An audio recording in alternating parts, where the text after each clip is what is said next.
allow me, Mr. Speaker, to refer to the standing order number allow me, Mr. Speaker, to refer to the standing order on the issue of quorum, Mr. Speaker.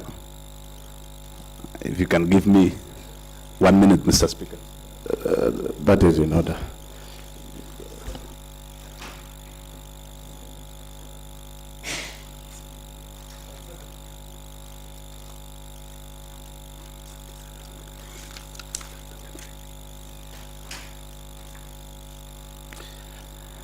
It is the standing order number 37, Mr. Speaker, and I want to read, Mr. Speaker, out of curiosity, Mr. Speaker, and based on what the council wanted actually to raise, Mr. Speaker, and based on the communication that you made earlier, Mr. Speaker, on my fellow colleagues who actually, Mr. Speaker, send signed documents before you, Mr. Speaker. Number 71, Mr. Speaker, said a quorum of the assembly or of a committee of the whole assembly shall be a third of its members, Mr. Speaker. Mr. Speaker, in the tradition of this house, Mr. Speaker, a third of this house, Mr. Speaker, if you calculate, Mr. Speaker, it should be around 15 point something, Mr. Speaker, 15.66, Mr. Speaker. And for the purpose of records, Mr. Speaker, we've been operating under the quorum of 16, Mr. Speaker, because it is a simple mathematics, Mr. Speaker. Mr. Speaker, you know my background very well, Mr. Speaker, having studied for a very long time electrical, electronics engineering, Mr. Speaker. I've also done instrumentation and control engineering, Mr. Speaker, which entails a lot of mathematics, Mr. Speaker. But if I may refer my colleagues that are outside this county assembly, Mr. Speaker, to the engineering mathematics book 1, Mr. Speaker, by A.K. Stroud, Mr. Speaker. They say in decimals, Mr. Speaker, when you are rounding off to a whole figure, Mr. Speaker, if it is above 0.5, Mr. Speaker, 0.5, then you round off ahead of the number, Mr. Speaker. And if it is less than that one, Mr. Speaker, you round down, Mr. Speaker. And that's the reason we normally run our quorum by 16, Mr. Speaker. That means a third of this county assembly. And when we want to find the 2/3 of this county assembly, Mr. Speaker, you just say the 47 members of the county assembly, you less their third, which is 16, Mr. Speaker, and you get 31 automatically, Mr. Speaker. And therefore, Mr. Speaker, I can say we are well, we want to proceed, Mr. Speaker, and the same, Mr. Speaker, I wish the council would have been here, Mr. Speaker. I know they studied law.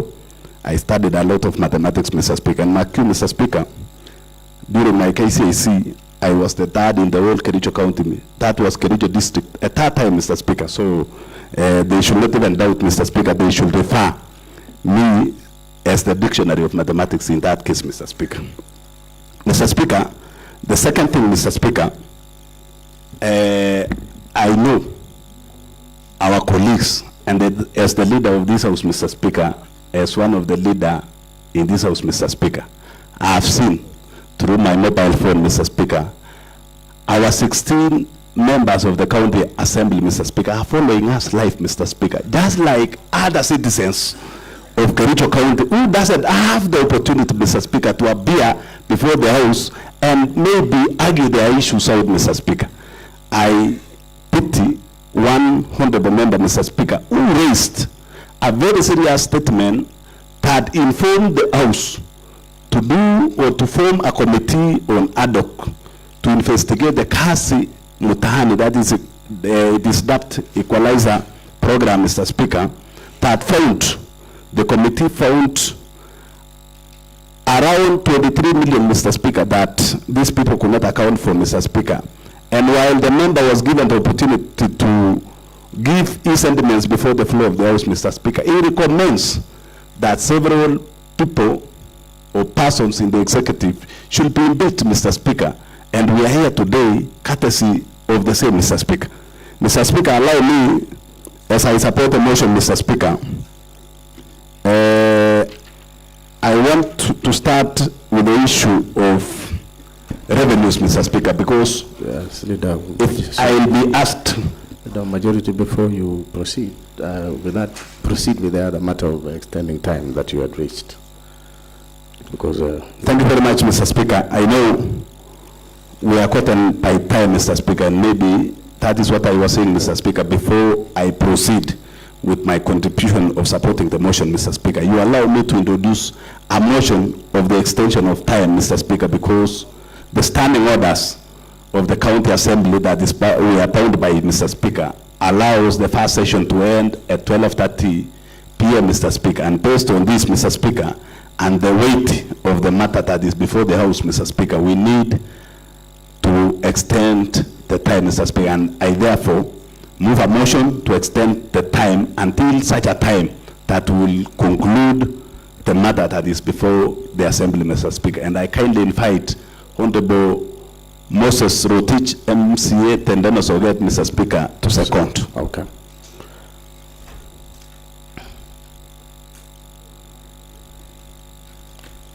Thank you so much, Mr. Speaker. Considering the weighty matter that is before us, Mr. Speaker, or matter of county importance, Mr. Speaker, and Kenya at large, I stand to second the motion. Thank you so much. Right, thank you, the Honorable Moses Rotich, for the motion, for seconding the motion of extension of sitting time of the Assembly, which is in line with our standing orders. Those are motions which may be moved without notice. And I'll propose a question, of course, and I propose a question that this House extend the sitting, that is morning sitting, until the conclusion of the debate that is, or the motion that is before us. Yes. Silent means I call the mover of the motion leader majority to reply before I put the question on extension of time. Thank you very much, Mr. Speaker, for the opportunity, and thank you very much, honorable members, for allowing me to move the same motion of the extension of time because of the weight matter that is before the House. Thank you very much. Okay. I now rise to put the question that this House extend the sitting time until the conclusion of this motion. Will as many as are of similar opinion say aye? Will as many as are of the contrary opinion say nay? And the ayes have it. The leader of majority, now you can proceed with your contribution on the substantive motion itself. Thank you very much, Mr. Speaker, for the opportunity once again. Mr. Speaker,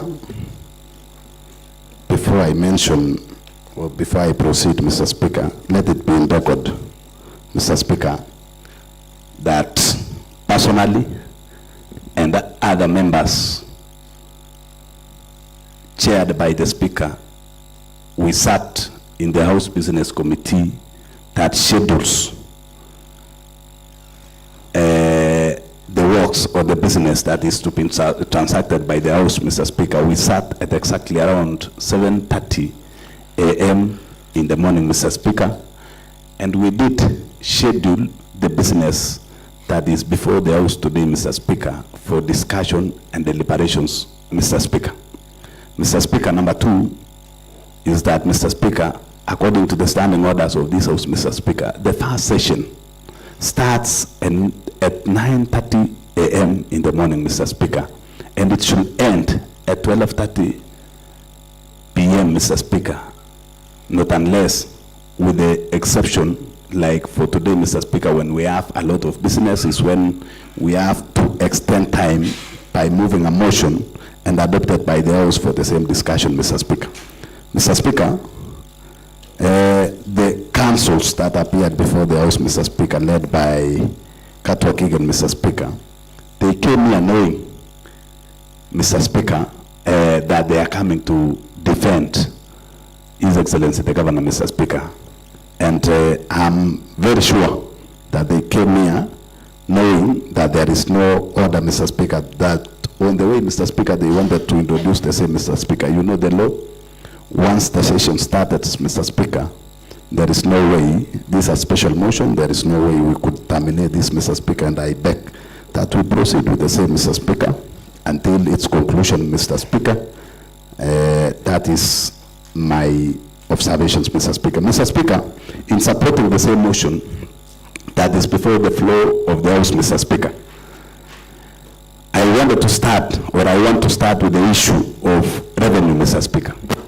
Mr. Speaker, for our people back at home who entrusted us with the responsibility of representing, Mr. Speaker, legislating on their behalf, Mr. Speaker, and oversighting the executive on behalf of them, Mr. Speaker, mandated us to do, or the Constitution mandates us to do the three roles, Mr. Speaker. That is oversight, legislation, and representation, Mr. Speaker. And when we see misappropriation, Mr. Speaker, and things done away from the law, Mr. Speaker, is when we need to raise the red flag, Mr. Speaker, and inform the public that something is not doing good, Mr. Speaker. Mr. Speaker, I happened to have worked for Safaricom Limited, Mr. Speaker, where they encourage cashless transactions, Mr. Speaker, and that is one of the leading telecommunication industries, Mr. Speaker, which one of them, I'm not saying I have interest in the same, Mr. Speaker, but after the county government advertised, after the lapse of the riverbank system, Mr. Speaker, their time elapsed, their contract elapsed, Mr. Speaker, they did the right thing by advertising, Mr. Speaker. They advertised, Mr. Speaker, they followed all the procedures, Mr. Speaker, but reaching the tail end, Mr. Speaker, they failed to award the contract to the winner of the contract, Mr. Speaker. I even don't know, Mr. Speaker, where PPRA are there, Mr. Speaker, because this is against the law, Mr. Speaker. When a contractor wins a tender, Mr. Speaker, they needed to have given that person or that company the same roles, Mr. Speaker, to collect for us the money, Mr. Speaker, in terms of revenue. The county government was to procure that integrated county revenue management system, Mr. Speaker. But immediately the governor entered into the office. 2 months later, Mr. Speaker, they collapsed all the system, Mr. Speaker, and we referred back to manual when other counties, Mr. Speaker, are operating with systems, Mr. Speaker. That's why when we were rated the last time, Mr. Speaker, we were doing number 43, Mr. Speaker, out of almost 47, Mr. Speaker, which is an embarrassment to a very green county like this, Mr. Speaker. I therefore, Mr. Speaker, say if we are to proceed as Kericho County, if we are to progress, we must have the revenue system back, Mr. Speaker.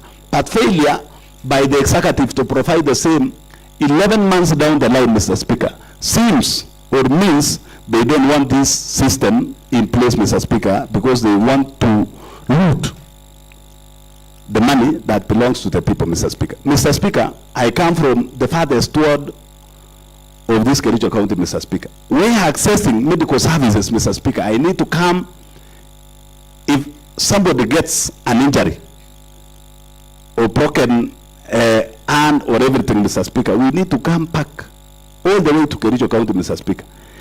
I was overseeing, or I was seeing that if we could have proceeded in the right way, Mr. Speaker, we need to have even installed the X-ray systems and machines in the sub-county hospitals that we are coming from, Mr. Speaker. But because of the theft in the county government, Mr. Speaker, of these issues to do with revenue, Mr. Speaker, you see, we are still there, Mr. Speaker. Mr. Speaker, in the county referral hospital, all the roofs, Mr. Speaker, at the maternity wings, Mr. Speaker, are leaking.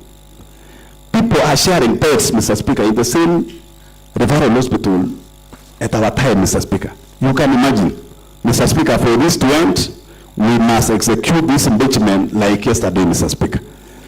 Mr. Speaker, this county assembly has passed several laws, Mr. Speaker, and it has been enacted by the county governor, Mr. Speaker. You see, when we pass a bill here, Mr. Speaker, after it has been extended by the governor, Mr. Speaker, it becomes an act which the governor is bound to operate within the same act, Mr. Speaker. This county assembly, Honorable House, Mr. Speaker, passed a valuation rule, Mr. Speaker, in the year 2019. Before its finality was, Mr. Speaker, executed. We entered into this election, Mr. Speaker. After coming up, Mr. Speaker, coming back in 2022, we expected that the county government will use the new valuation rule that only lands department was found maybe to collect close to 1.2 billion, Mr. Speaker, as revenue, Mr. Speaker, from land rates and other things, Mr. Speaker.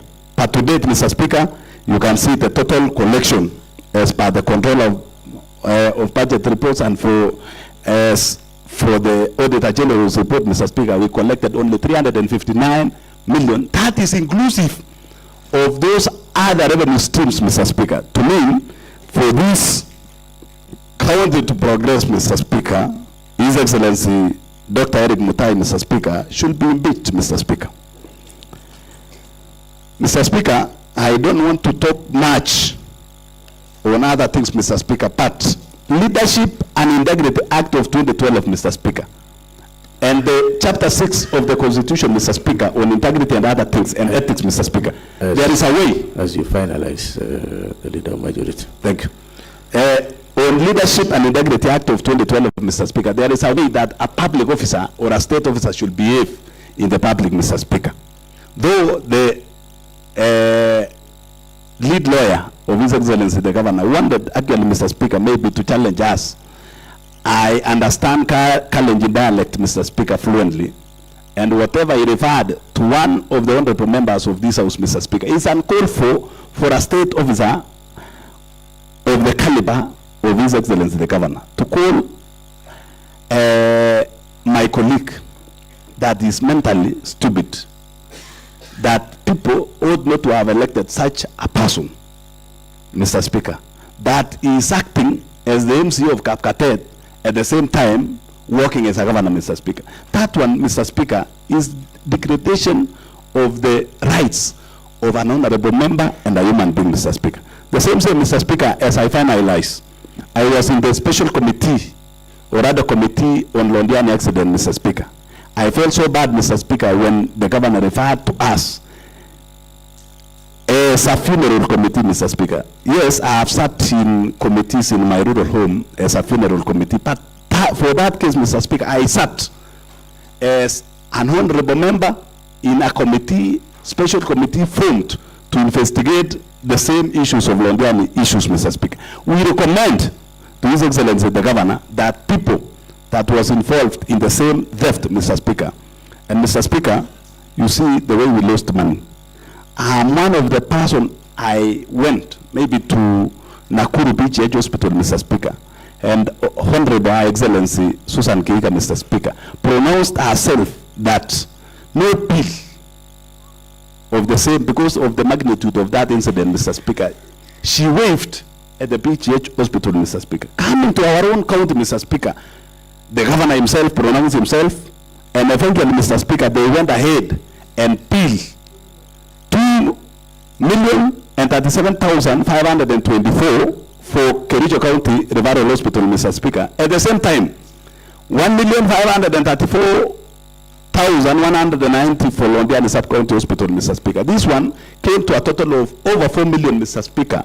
And we have the evidence of the checks from the same account, Mr. Speaker. It was so painful. We saw people who got injured, Mr. Speaker. I know of many who still to date, Mr. Speaker, doesn't have legs.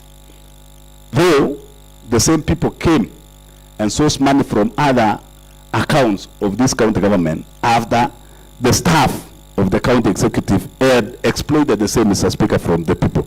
Mr. Speaker, for all this to progress, Mr. Speaker, you've had the report, Mr. Speaker. And when we were in primary, there was a book called Primary Science. I think it was standard 6 to 7, Mr. Speaker. There was what we called the food web, Mr. Speaker. And they used to say, in the food web, Mr. Speaker, they were saying, the pointer points to the eater, Mr. Speaker. I end my quote, Mr. Speaker. Thank you. Okay, thank you. The Honorable Chief Whip, the Honorable Rotich.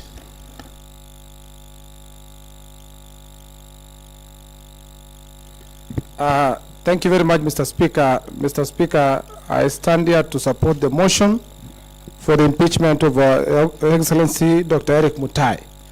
Mr. Speaker, I can recall very well that in the year 2022, somewhere September 9th, Mr. Speaker, I took a Bible to swear clearly that I will take the responsibility of this county seriously and to prevent anything that can actually hinder progress of our county. Mr. Speaker, I want to start very well that the move of the motion has put it very clear that there has been a lot of failures or actually interference causing to loss of several funds.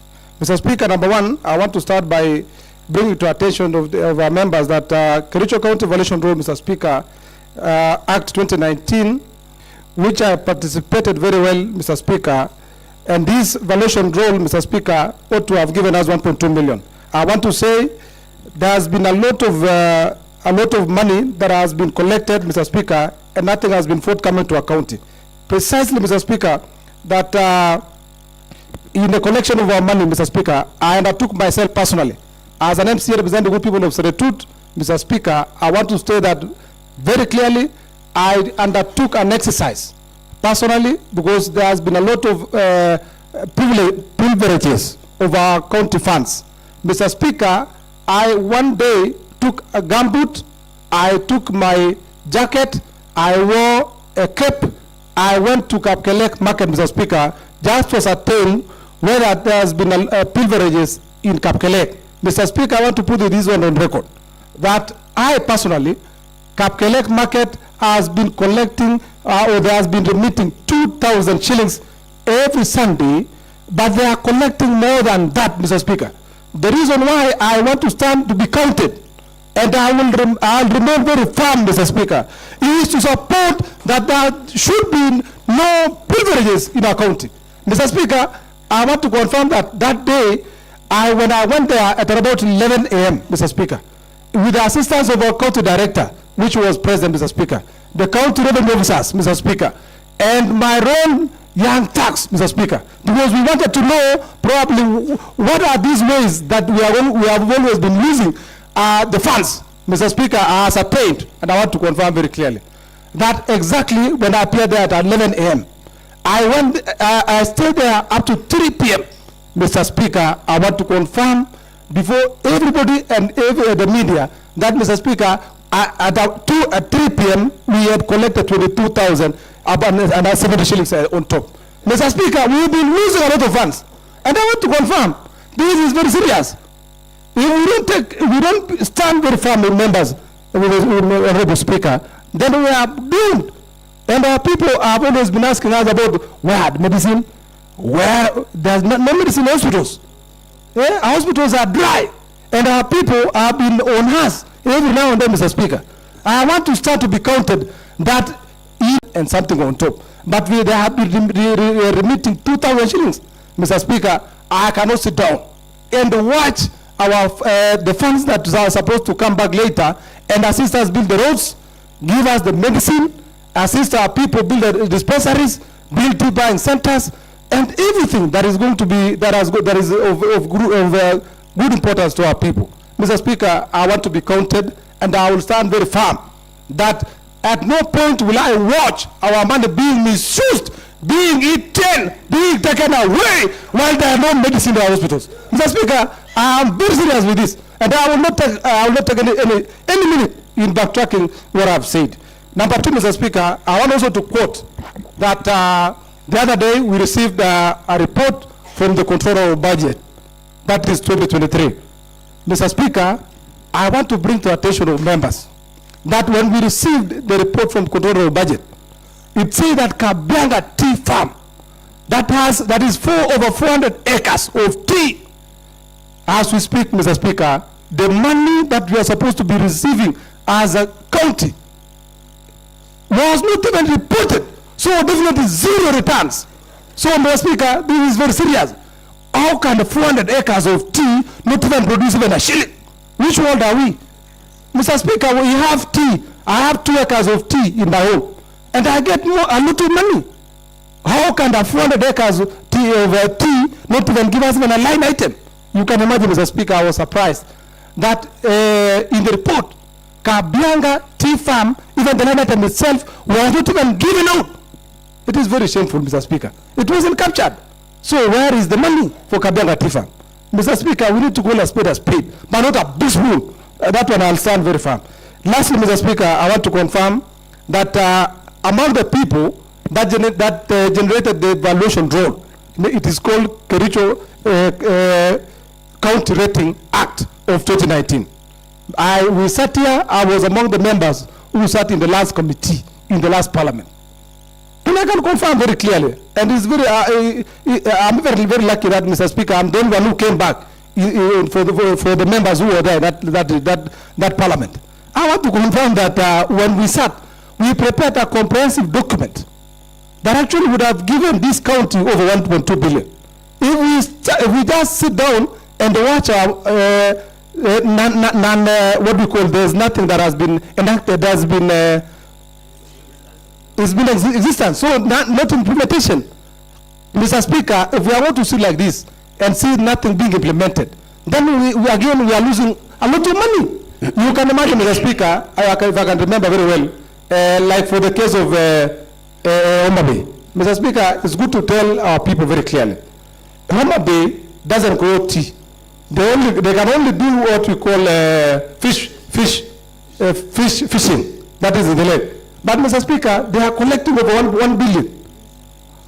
As in Kericho, we have tea, we have factories, we have coffee, we have lands,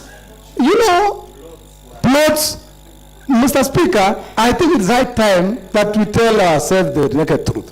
How can we be getting 359 million? How on this earth? Well, when we have everything. Factories here, we have steel factory, we have cement factory, we have tea factories, Mr. Speaker. We are not collecting. There are a lot of vehicles that are applying everywhere, collecting teas across the county.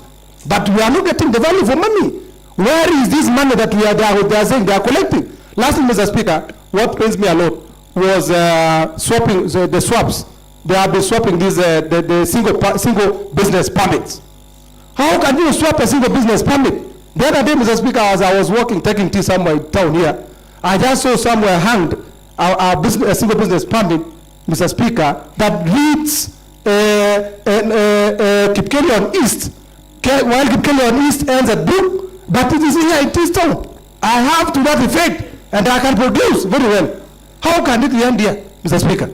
You know, these people are trying to swap. You know, our Kericho, within the radius of Kericho town, usually stands under category A. So it's good to be very honest. And there stands at category C. So they are taking money from the traders here, so that at least you see that they can swap and give them the cheaper, then of course pocket other money. So that one is not acceptable. And that is what we call gross theft, a clear theft, Mr. Speaker. I have it. I took a picture of the same and I can produce. So definitely we need to be serious. I want to request that, Mr. Speaker, as I end, that the money for Kabianga, I want to tell you, Mr. Speaker, and I want to stand very firm with my people and the people of Kericho at large, that the money from Kabianga Tea Farm must be given or must be put on the table. What was the problem hiding? Why are they hiding? Control our budget, the line item exists. Mr. Speaker, there is a serious theft in our county and must be fixed. And those people who can fix this issue are the honorable MCAs. That one must be very clear.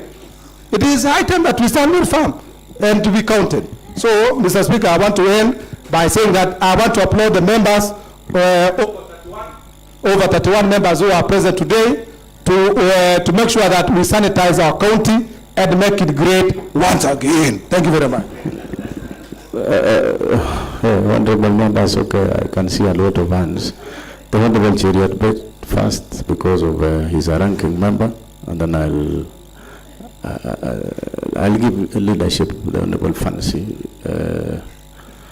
after. I've seen the hand of Honorable Gilbert, Honorable Eric B. In that order, the Honorable Chariot, please.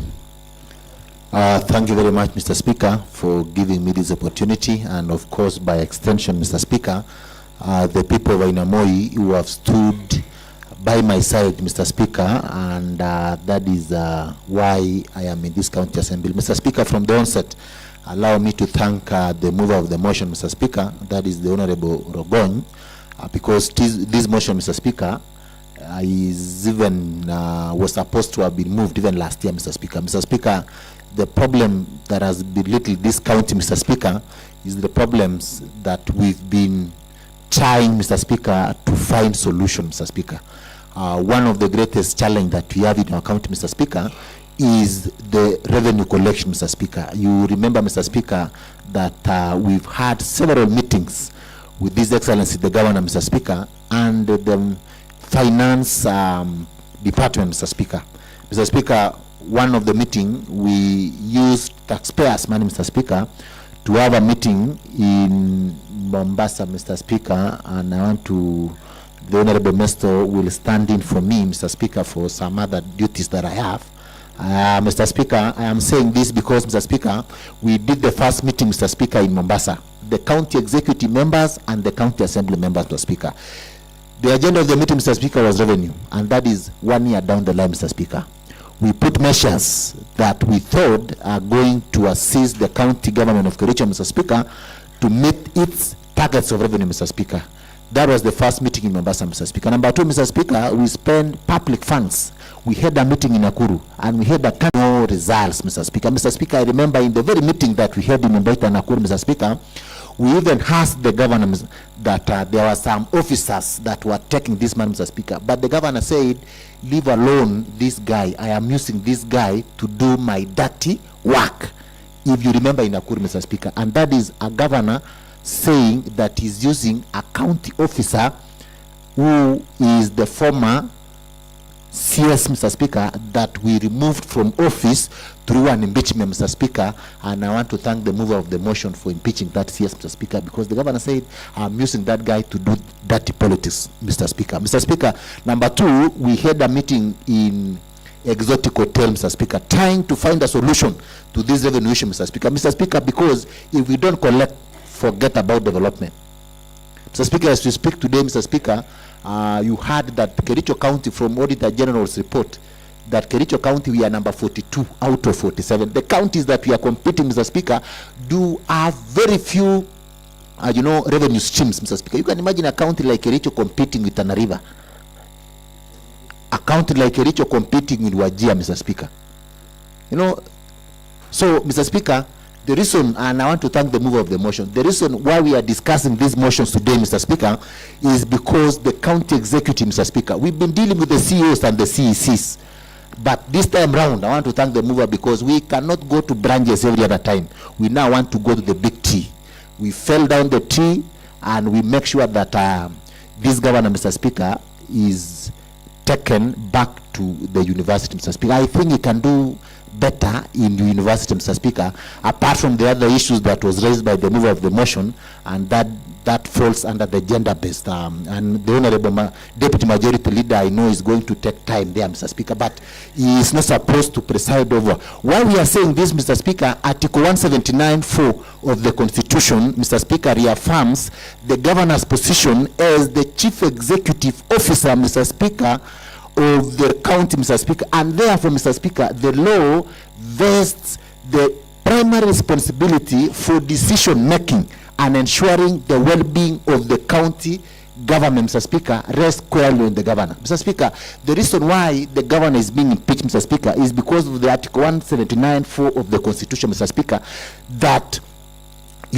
positions the governor as the county executive. So when the county executive officer, Mr. Speaker, for example, if we have issues in this county assembly, Mr. Speaker, I can assure you, we will never go for a junior staff. We will come for your neck. Because you are the executive officer of the county assembly of Kericho. So the governor, Mr. Speaker, has failed severally, Mr. Speaker. Mr. Speaker, what we discussed, we had the Londiani accident, Mr. Speaker, where money were collected by the victims, Mr. Speaker. You know, a fundraiser was done, Mr. Speaker, and in fact, there is the deputy president, Mr. Speaker, gave a donation of 2 million shillings, Mr. Speaker. But that donation was used the next day in a fundraiser that was in Bureau's year and another place, Mr. Speaker. You know, these are the money that is meant for the victims, Mr. Speaker, so that you know how inhumane, you know, we are fundraising for victims that lost their lives, 53 to be specific, Mr. Speaker, and others that were hospitalized, Mr. Speaker. A whopping 13 point something million, almost 14 million, Mr. Speaker, was collected to assist the family. The governor gave an assurance, Mr. Speaker, that there is no single victim that is going to pay for our hospitals, Mr. Speaker. I am privileged because I sat in that ad hoc committee that the governor later on referred to it, Mr. Speaker, as the funeral committee, Mr. Speaker. You know, a well-constituted committee that was passed by this county assembly, Mr. Speaker, a governor calling such a committee, Mr. Speaker, a funeral committee, Mr. Speaker.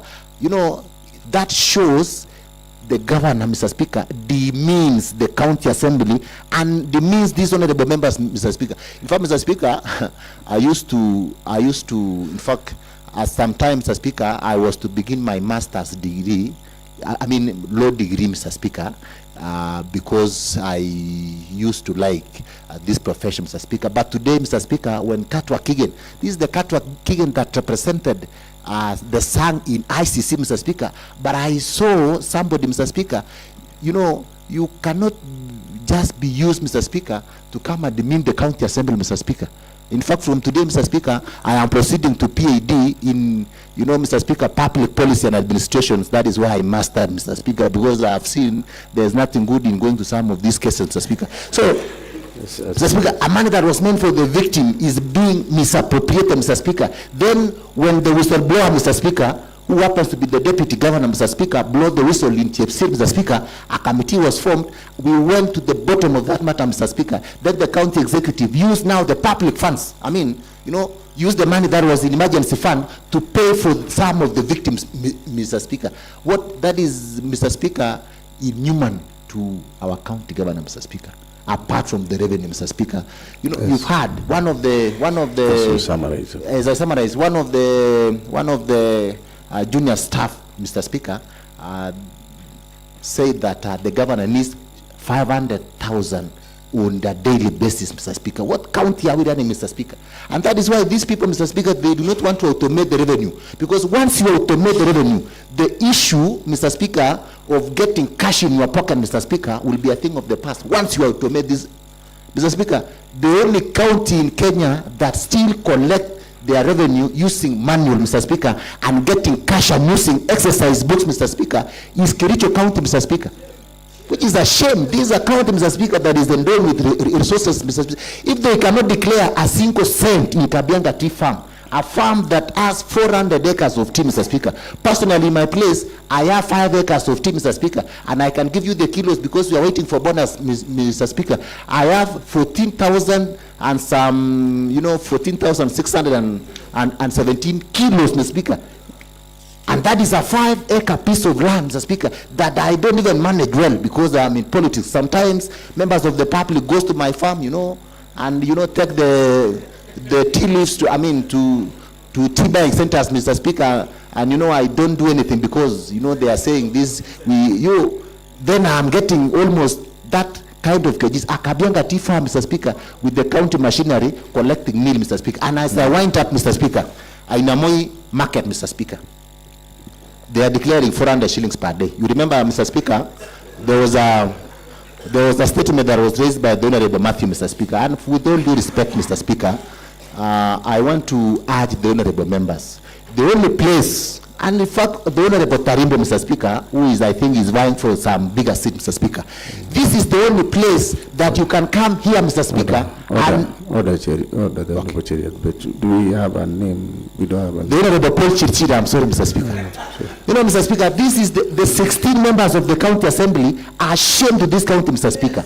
You cannot, Mr. Speaker, be taken, Mr. Speaker, hostage. I understand they are in an island in Uganda, Mr. Speaker, called Rusinga Island. An elected member, Mr. Speaker, leave alone the nominated, and I want to applaud the nominated MCAs that are stood with this cause, Mr. Speaker. You can take an elected member, Mr. Speaker, to an island in Uganda, Mr. Speaker, so that they don't appear before the county assembly to speak on behalf of the people, Mr. Speaker. That is shame, Mr. Speaker. In fact, Mr. Speaker, I have stayed in this county assembly long enough, Mr. Speaker. And you know, they are spending the same revenue that we are trying to get solutions here in an island in Businga, Mr. Speaker. Another one called Matthew. You know, Mr. Speaker, we were in a funeral in Kipchimchi, Mr. Speaker. He's saying unpalatable words to these honorable members, Mr. Speaker. He raised the Kazi Mitaani statement, and that is why a committee was from, Mr. Speaker. And he's now in Rusinga Island. He's the one busting these honorable members. But I want to tell them, Mr. Speaker, as I wind up, Mr. Speaker, they have a day to destiny, Mr. Speaker. We want to tell them, Mr. Speaker, we will never allow this county to go to the dogs, Mr. Speaker. We will send the chief executive officer of this county home, Mr. Speaker, but I want to assure you, Mr. Speaker, even those CECs that are running down, up and down, Mr. Speaker, trying to look for these honorable members, Mr. Speaker, even if they do demonstration from morning to evening, Mr. Speaker, we will never tire. Mr. Speaker, we want to assure you, we are prepared to work this journey, Mr. Speaker, and I hope the senators, once we pass, and I want to write the honorable members, when the history of the third county assembly will be written, Mr. Speaker, you will have a chapter or two as those MCAs who stood with the people when the people needed the most, Mr. Speaker. We are on the right side of history. When you go to impeachment motion of 2014, that was, moved by Albert, Mr. Speaker, as I wind up. You were the CC in charge of finance, Mr. Speaker. When the motion was moved to hoster Professor Chepkwony, Mr. Speaker, you know, when Chepkwony came back, you know, Mr. Speaker, things now went straight forward, Mr. Speaker. So we want to tell the members here, Mr. Speaker, that we are not going to tire. In fact, we are going, Mr. Speaker, we will be bringing impeachment. Before the people of Ainamoi sent me home, Mr. Speaker, because of some 1, 2, 3 things that I never completed because there is no county resources, Mr. Speaker, I will send someone home so that he waits for me at home in 2027, Mr. Speaker. I will not allow, Mr. Speaker. So as I want, Mr. Speaker, allow me to thank these gallant soldiers, Mr. Speaker, and ladies, for standing on behalf of the people of Kericho. Never be bowed, Mr. Speaker. Honorable Ogon, this is your constitutional mandate of doing oversight, Mr. Speaker. So never tire trying to correct the county executive, Mr. Speaker. We will call them by their names. For the members of the county assembly who decided to go and joyride in an island in Uganda, Mr. Speaker, including the honorable members the 2 honorable members from Ainamoi, Mr. Speaker, I don't even speak about the honorable Ishma and honorable Noela, because these are nominated MCA who has no interest in Kericho County, Mr. Speaker. And this is the same person, Mr. Speaker, who nominated. How can you nominate someone who does not have interest in your county, Mr. Speaker? When matters like these are being discussed, Mr. Speaker, they are joyriding in Uganda, Mr. Speaker. I think we need to make it very clear that anybody who is going to be nominated in this county, Mr. Speaker, must have interest in Kericho County, Mr. Speaker. I want to applaud the Honorable Gekonya, Mr. Speaker, because he is one of the minorities, but they are living in this county. They know what the people of this county are going through, Mr. Speaker. And Gekonyo, when the history will be written, you stood with the minority community of this county. You stood with the majority community of this county, Mr. Speaker. If when you ask the Honorable Ishma, where does he live? Does he has land in this county, Mr. Speaker, apart from the gases that he sells along the roadside, Mr. Speaker? Sell the gases along the roadside, Mr. Speaker, is even, Mr. Speaker, dangerous, Mr. Speaker. How can you set up a gas station along an highway, Mr. Speaker? And you know, it must be removed. When you ask about the Honorable Mr. Speaker, where does he live? Where is his land in Kericho County, Mr. Speaker? Apart from living in some of these rented houses in this town. So we will make a statement as the leaders of this county, Mr. Speaker, that next time a nomination is being done, we need to look at someone who hails from this county. Even if you come from a minority, you need to have land, so that when we are discussing about the issues affecting the Kipsigis of Kericho, Mr. Speaker, at least you feel, how does Noela from Siaya feel the pinch of these people, this county, Mr. Speaker? Mr. Speaker, Mr. Speaker, as I finish on behalf of the people of Ainamoi, Mr. Speaker, I want to support the mover of the motion. I support the motion, and we will do our part, Mr. Speaker. Thank you. And as I finish, Mr. Speaker, Mr. Speaker, as I finish, the independence of various arms of government. The county assembly, Mr. Speaker, is independent. No arm of government, Mr. Speaker, should infringe on the rights of another arm of government, Mr. Speaker. If the purported orders, Mr. Speaker, has anything, they should wait for us to finish the process. Then if you think that your rights were infringed, you now go to other agencies, Mr. Speaker, to seek redress. So the county assembly is independent, Mr. Speaker, and we will do and discharge our mandate, Mr. Speaker, until the end of 2027. If God gives us another grace, Mr. Speaker, to represent our people either here or there, Mr. Speaker, we will be very grateful, Mr. Speaker. Otherwise, thank you, and I support the motion. All right, thank you, the Honorable Achiriot. But the Honorable Gilbert Ngatich, sorry. Gilbert Ngatich, the member from Roret Ward. Kisiara, oh, yes. Okay, thank you, Mr. Speaker, sir, for giving me this opportunity to represent the good people of Kisiara Ward, to also support a motion and give a reason, candid reason, why I do support this motion, Mr. Speaker. Mr. Speaker, sir, as I really saw the indications made by the motion mover, Mr. Speaker, I sat in a revenue committee whereby we were analyzing the sources of revenue and why are we not meeting the targets, Mr. Speaker, sir. And Mr. Speaker, I know you are the head of this assembly, and whatever the staffs are doing in this assembly, you are vicariously liable as far as the law is concerned. Mr. Speaker, whatever happening in this Department of Finance, where revenue is being embezzled left, right, and center, Mr. Speaker, is really wanting in this county, Mr. Speaker. And Mr. Speaker, the reason as to why I really face it to be wanting is that Mr. Speaker will not meet the revenue targets, and eventually it will really make us not to work on development issue in our wards, Mr. Speaker. The sole reason, Mr. Speaker, why we are in this assembly is to work for our people, to take the projects home for our people, Mr. Speaker, sir. It will also make the stall project remain stall. Mr. Speaker, in my ward, I have a project called Pineapple Plant, which was started 20 years ago, and it has been used as a political mileage thing, whereby each and every person aspiring from those regions do talk of completing the plant, Mr. Speaker. But as I talk today, let me appreciate the honorable members of this House, mainly those who are really seated in the budget committee, because under strategic intervention in last financial year, you appropriated 50 million, which was including a portion for Pineapple Plant. This financial year, thank you again, you supported us from that sub-county to appropriate 100 million, which was meant for Pineapple Plant still. But as I come from that area, Mr. Speaker, from these 2 years, nothing has been done in that particular plant, irrespective of the fact that we really push hard in this assembly to have resources appropriated to include that particular stall project, Mr. Speaker. I cannot continue, Mr. Speaker, doing the running and requesting honorable members to consider this stall project, and eventually the money is not reaching home, Mr. Speaker. I stand very firm representing the people of Kisiara that I do not want to see this project still to be a white element in that word, Mr. Speaker. Mr. Speaker, sir, there is another stall project called Kericho Water Project, which was supposed to be serving all Buretians with a smart solution of water source in our sub-county. Mr. Speaker, the money from the county government was used to start particular project, and so feasibility study was done. Every design was made.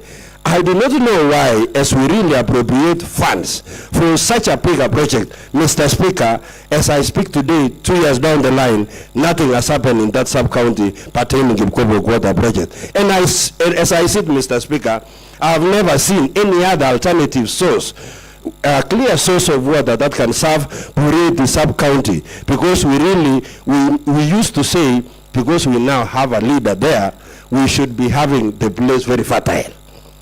But instead, Mr. Speaker, as I talk of this major project, it is wanting, and that is why I give in to support the motion. Mr. Speaker, I also know very well things pertaining tea plantation, whereby I was in a committee where we really did an investigation on the revenue source, this Kabianga farm. Mr. Speaker, this land is about 400 acres. And an acre, Mr. Speaker, to make you know, because you really come from a sub-county where there is no tea, it has a plantation of 4,000 plants. And an average production of a plant is 2 kilos, Mr. Speaker, sir. That is 2 kilos per plant per acre, which is equivalent to 2 kilos per times 4,000 plants, which makes 96,000 kilos per acre by year. Mr. Speaker, when you multiply with 400 acres, Mr. Speaker, at least we get money that goes to 38 million, Mr. Speaker, sir. Now that the county government is just a big baby, Mr. Speaker, with an additional fertilizer, a good plant can produce up to 4 kilos when a good tea husbandry is done, Mr. Speaker. And what I'm saying is, we have this one again as another living white elephant, Mr. Speaker, where we earn zero revenue because of negligence and misappropriation, Mr. Speaker. I also sat in the committee of the investigating team who are really doing the so-called funeral committee. I was one of them. I saw what really happened in Londiani. Mr. Speaker, I went to the mortuary, not for the first time. I've been going alive then, to be more specific, to see what transpired, Mr. Speaker. And I found hands for people who were really buried some 3 days ago, just because of this misappropriation of funds. People were not actually given chance to do some pathology thing to identify a kind of a hand belongs to which person. Mr. Speaker, as I speak today, I have a victim in my ward confined to a wheelchair, a girl called Chepkoech from a family in Mabasi, where I do buy medicine, Mr. Speaker, up to date. Mr. Speaker, I could not really sit and really admit that such money can be misappropriated by people. I wish the governor, and I gave an advice, that in results of this particular ad hoc committee, please act on them. And that is why he said, Mangetu. Eventually, the so-called perpetrators of misappropriation were seated in the government. Mr. Speaker, as I represent my people, I also still stand very firm that we cannot sit watching people misappropriating funds in the name of Ninyola Akwet. Mr. Speaker, I have to stand very firm and be categorical. The reason as to why we are in this assembly today is because we need developments in our wards. In representation, Mr. Speaker, my ward alone is left aside in the representation. Among the 6 wards in the sub-county, we are 7. I don't have any CEC nor CO, so meaning representation is 0. Mr. Speaker, sir, I stand firm and I really stick to this. Mr. Speaker, as I end, let me just appreciate the motion mover, who is my neighbor. We share the pineapple plant together. The farmers from Sigawit, where Honorable Rogon hails from, are really expecting to really have good fetches from this pineapple plant, because they are selling, Mr. Speaker, in that Wena Road junction, Mr. Speaker, in a price of 10 shillings. And they even say this is Kalayaka. To me, they want to sell by force, even if they are not ribbon, Mr. Speaker. So, Honorable Motion Mover Rogon, I support this motion just because of the problems which are really existing. Mr. Speaker, as I end, Mr. Speaker, we appreciate the fact that we are really, we are not doing anything which is contrary. We are doing what the law allows us. We are really exercising our mandate as honorable members. Mr. Speaker, these resources again, even if they are Miaka as we see, we expect them to be distributed in these wards equally. Mr. Speaker, there was a scenario where an MCA was masquerading in a function that His Excellency is using her to really hide some resources. Hiding resources when we are really giving our energy to really ensure those resources are within the the budget line items, Mr. Speaker, I will never sit singing someone bragging that I'm being given the lion's share. Thank you so much. All right, honorable members, thank you. As I give to other contributors, let me remind you that let's use parliamentary language as we contribute. The Honorable Eric B, and then I'll give to the Honorable Peter Gemoy, and I can see the Honorable Edna. I have seen Honorable Moses. Can we do that first, maybe in order, and then we can pick the others? Thank you very much, Honorable Speaker, for giving me this opportunity just to contribute on this motion, Mr. Speaker. First of all, Mr. Speaker, let me thank the mover of the motion, who is my neighbor, Honorable Rogony, and the seconder, who is also my neighbor, Honorable Halbert. Mr. Speaker, these are great people who are coming from CISO, so in Singaon, Mr. Speaker, and they are really, by working hard in this motion, Mr. Speaker, is because of marginalization.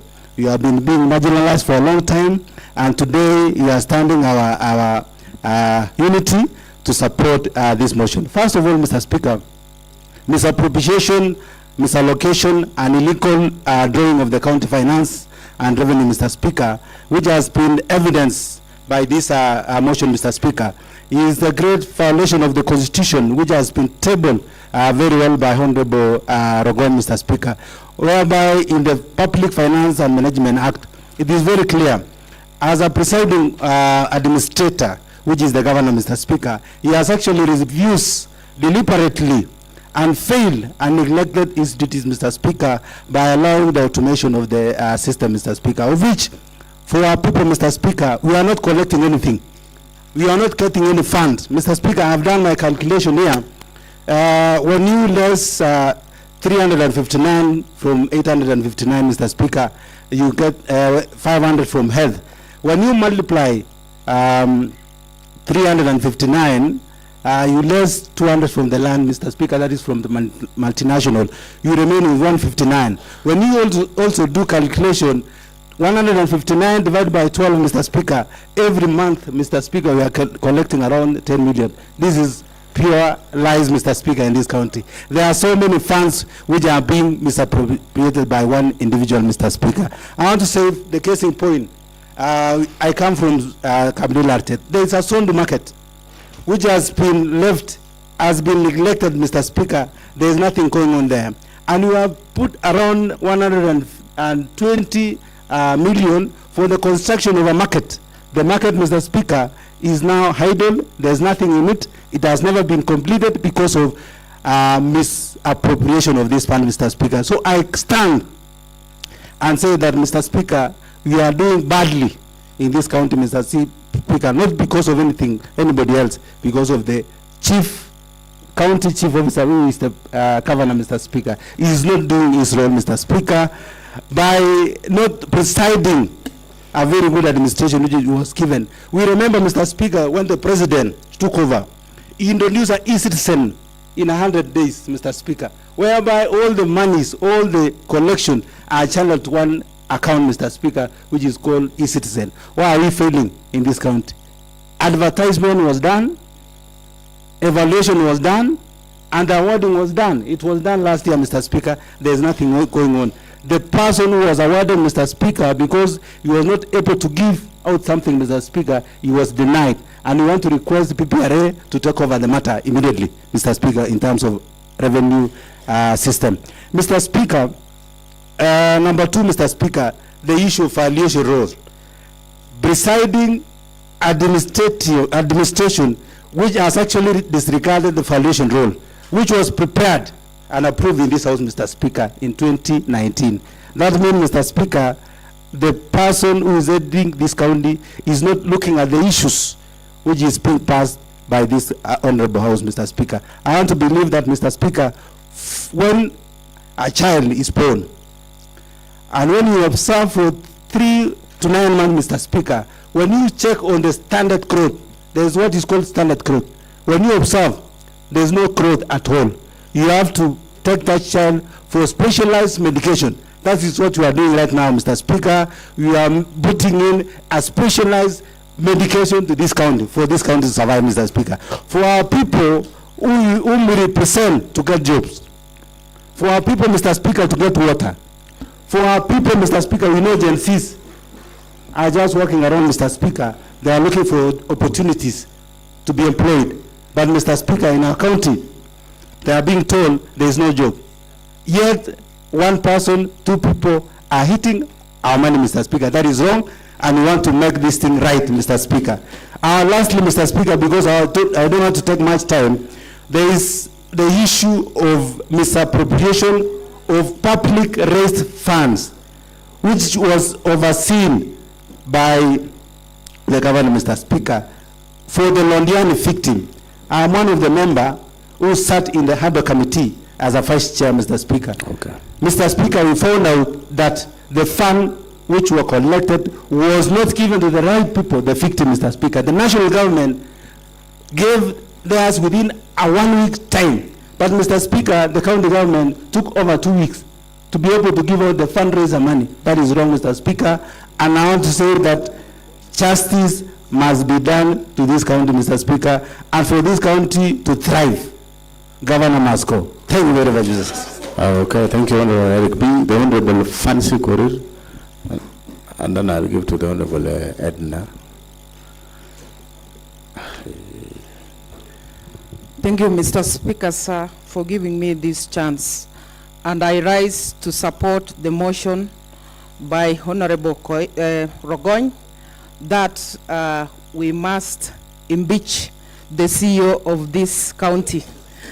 Mr. Speaker, sir, I'm one of the Committee on Revenue Streams Collection, and we've gone round all the markets, Mr. Speaker, sir, talking to our women, the good women who are selling burgers, and for sure these women are giving out their small contribution, but they are not reaching wherever they are supposed to be.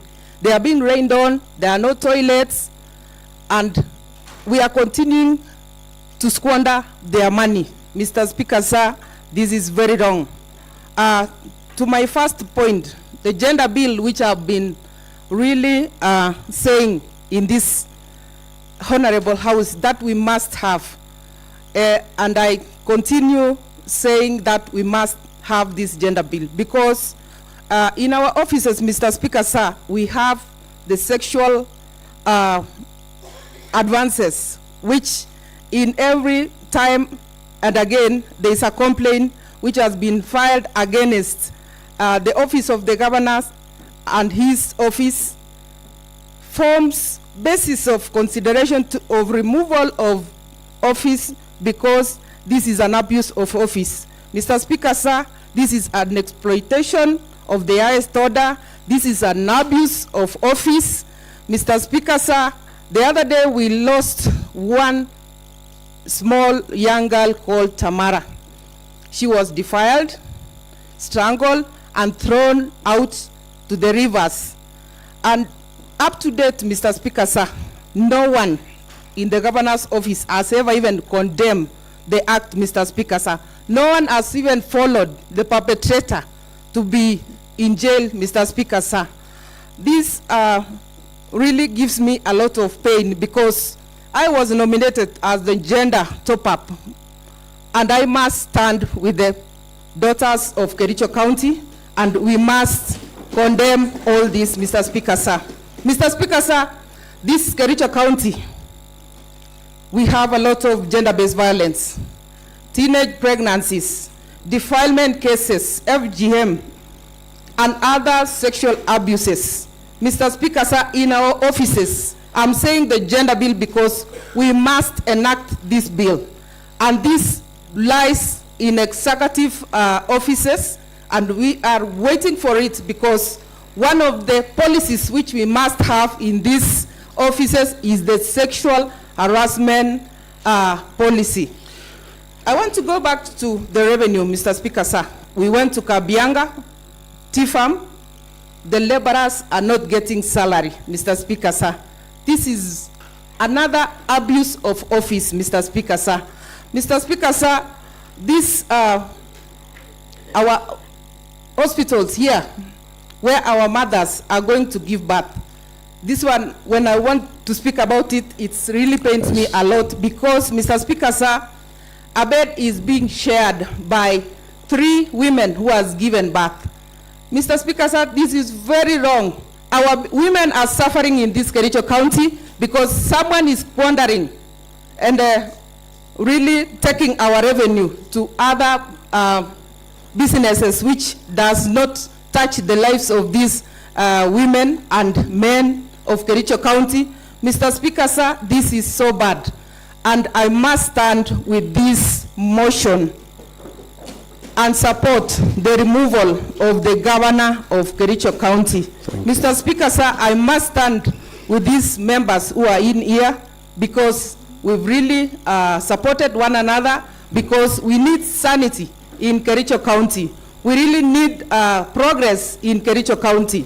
We must stand with these members up to the last moment. Mr. Speaker, sir, I support the removal of Dr.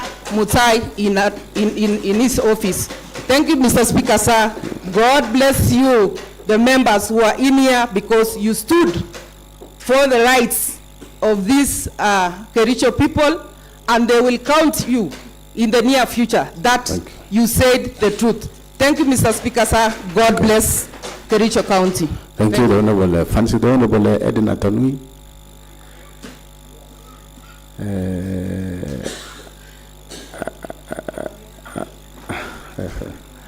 Then I'll give to the Honorable Dr. Moses. Okay, fine. Thank you, Mr. Speaker, for giving me this opportunity. Adjust your mic. Adjust your mic. To thank No, adjust your mic close. to thank the mover of the motion, Honorable Recon, MCA Sigawet Ward, and also thank the members of County Assembly who have stood firm for the removal of Dr. Mutai, the Governor, Kericho County. Mr. Speaker, sir, when I went through this impeachment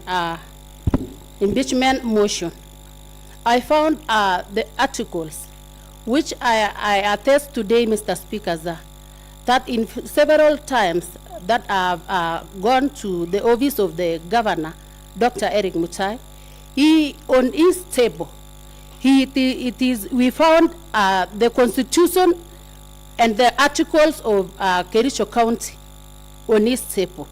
And when I went through, I found the article number 10 of Constitution, section 3 and 16 of the Leadership and Integrity Act 2012 and section 9, 10 and 12 of the Public Officer Ethics Act 2003 established, among others, the rules of law, democracy, human dignity, courtesy, respect, social justice, inclusiveness, equality, human rights, probity, professionalism, and non-discrimination, protection of the marginalized, good governance, transparency, and accountability.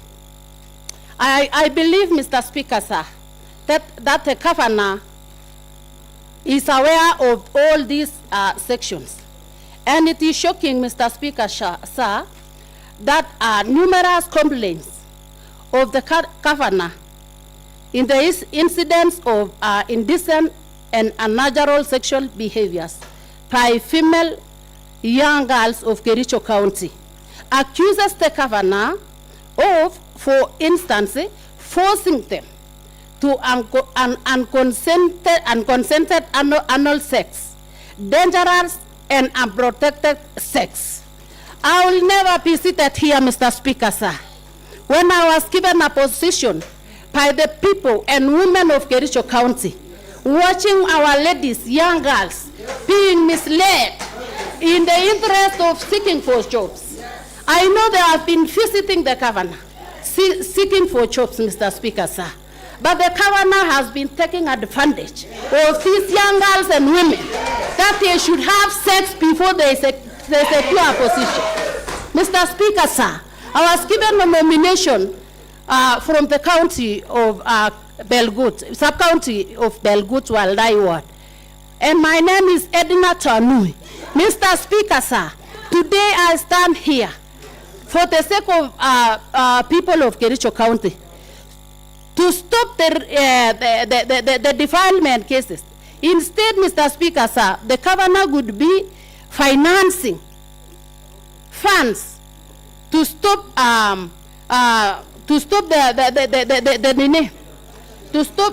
the defilement cases, which is in high rates in Kericho County. To stop the rape cases, which is taking place in Kericho County. When we raise these cases, Mr. Speaker, sir, there's none of other leaders listen to these cases, Mr. Speaker, sir.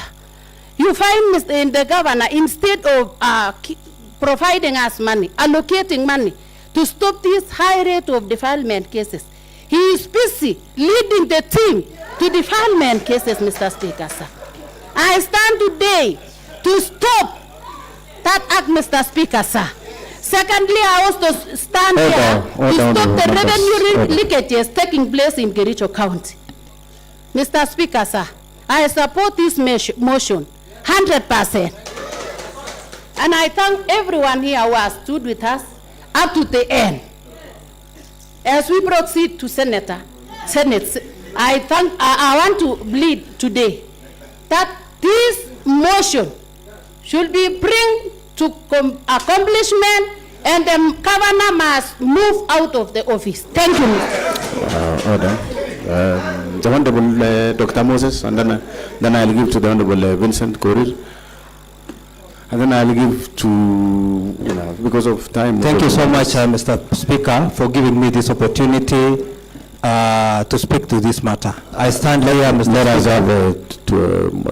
I stand here, Mr. Speaker, to support. Let's consult in low tones as we finalize, Honorable Matter. I stand here, Mr. Speaker, to support this motion in totality. If there is a day, Mr. Speaker, that this House has taken what is right against what is popular, Mr. Speaker, is today. Thank you so much, Mr. Speaker. I support this motion in totality. All right, the Honorable Vincent Korir, and then Honorable Philip Mutai, and then Honorable Richard Langat. Thank you very much, Mr. Speaker, for giving me this opportunity to support this motion. Order, Honorable Edina. Order. Thank you very much, Mr. Speaker, for giving me this opportunity to support this motion. And Mr. Speaker, sir, I would like to say that our role as members of this House is to do representation, oversight, and legislation. When you gave out the communication in the morning, I was surprised, Mr. Speaker, to see that a third of the members here ran away from this House instead of sitting here to defend or be for the motion. And it's shameful enough to have such kind of members. We took out of office to defend and protect the Constitution. Mr. Speaker, sir, when you look at the revenue collection, which is mentioned in the motion, we as Kericho County, we are counted as one of the richest counties. And we should be above 1.5 billion in terms of revenue. But surprisingly, we are raising 300 million. The other 500 million that we are raising is only from the patients and the sick people of Kericho County. And for this reason, we are not going to continue riding on the sick people or the sick people of our county. Mr. Speaker, sir, the issues that have been highlighted in terms of the Kas Mutai, in terms of the revenue collection, for example, look at Londiani. I want to prosecute the issues of my ward, that's the Londiani ward. We have 880 acres, but in our budget estimates, it was projected that 67,000 was collected. Yes. While in the instance, 2.8 million was collected, meaning there is loss of revenue.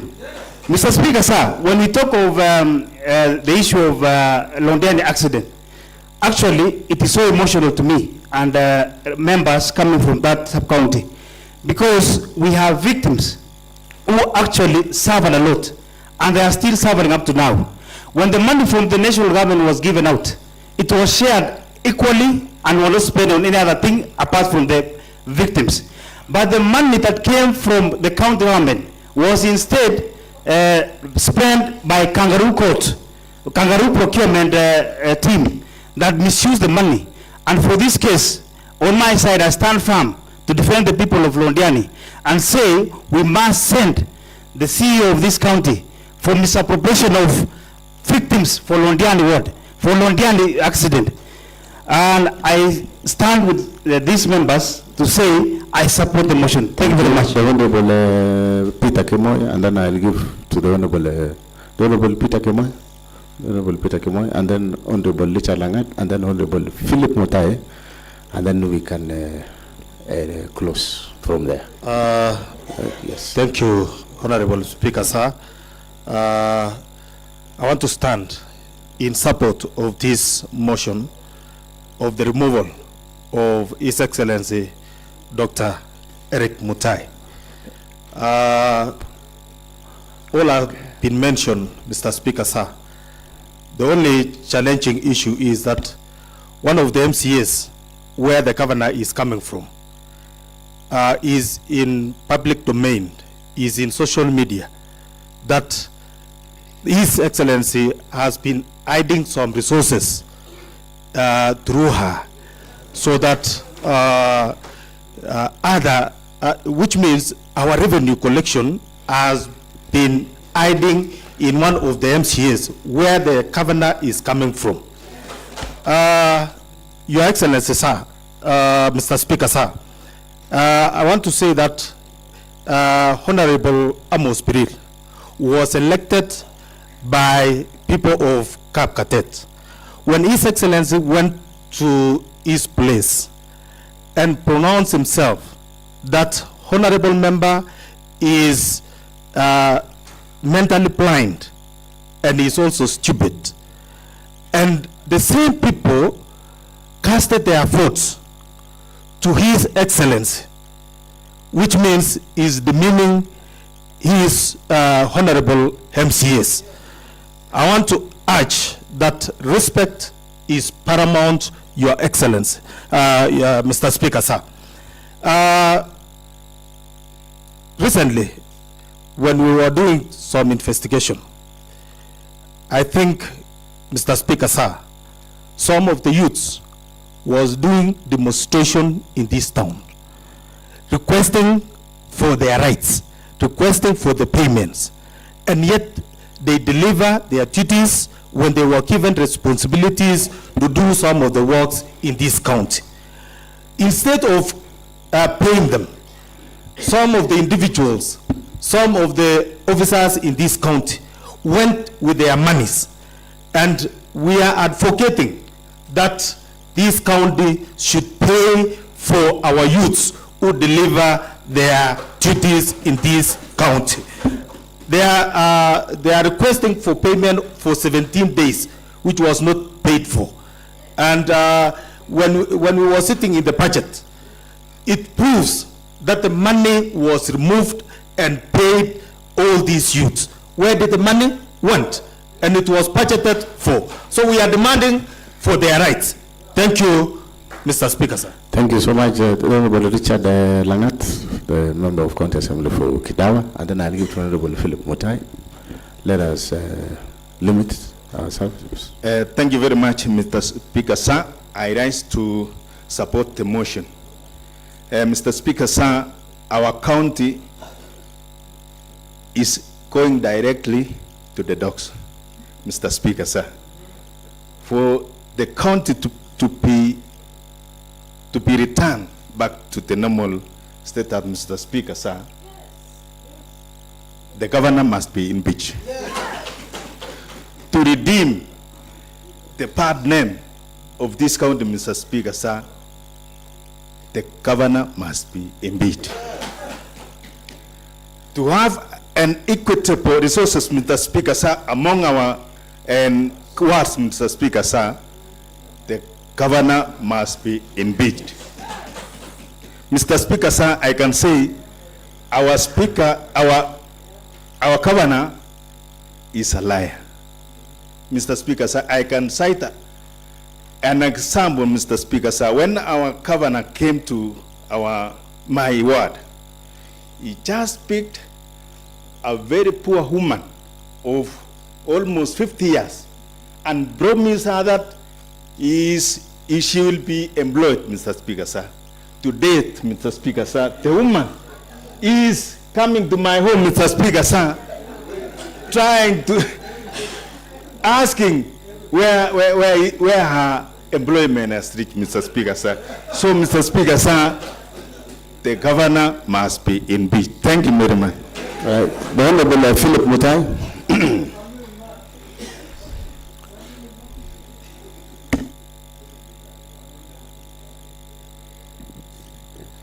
Thank you, Mr. Speaker, sir, for this opportunity. Honorable members, there is consult in low tones. Order.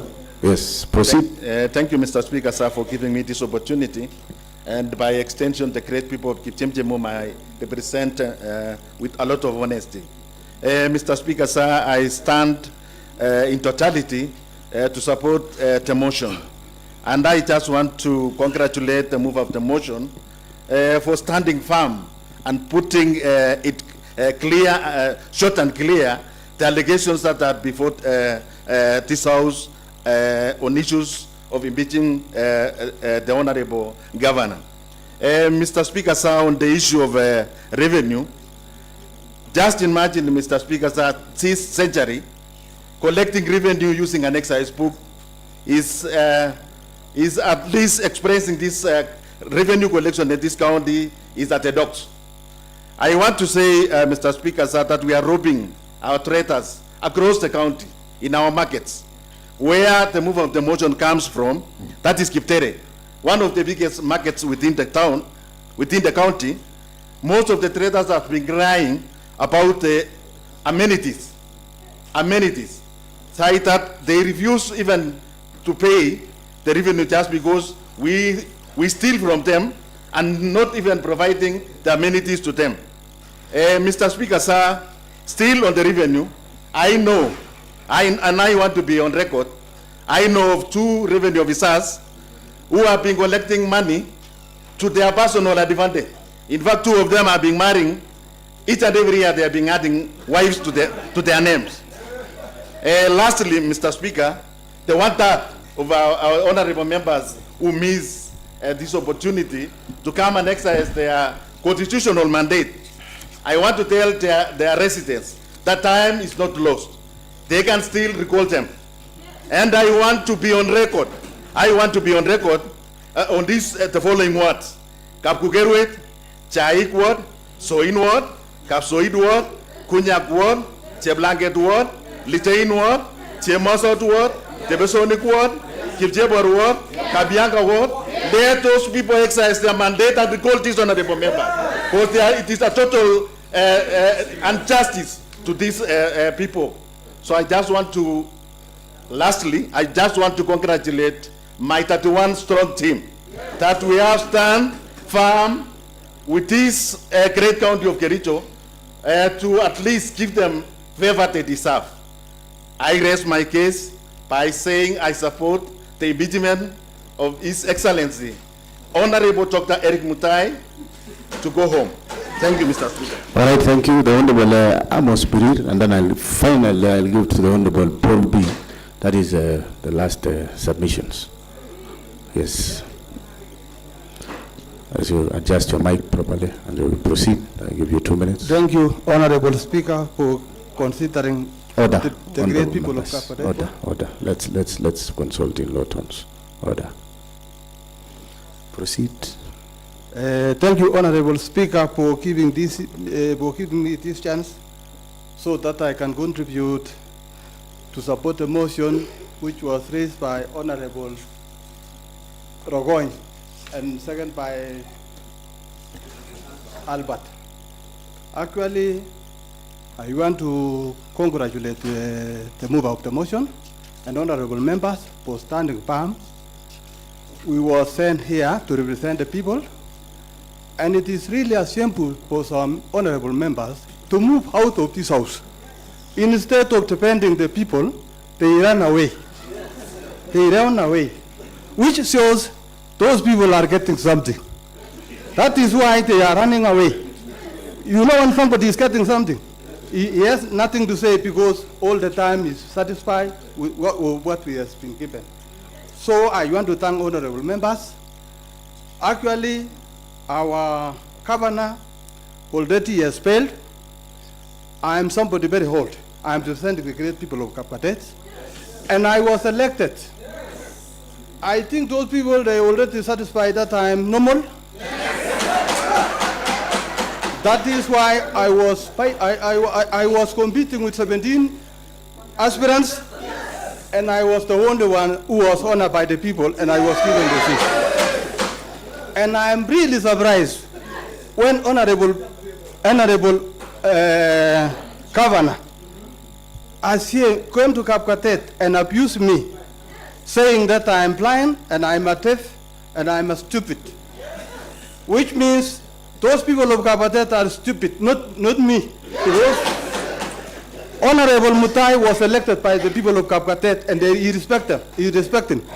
And I'm really surprised when an honorable, somebody who is called Dr. Eric Mutai, he has enough education.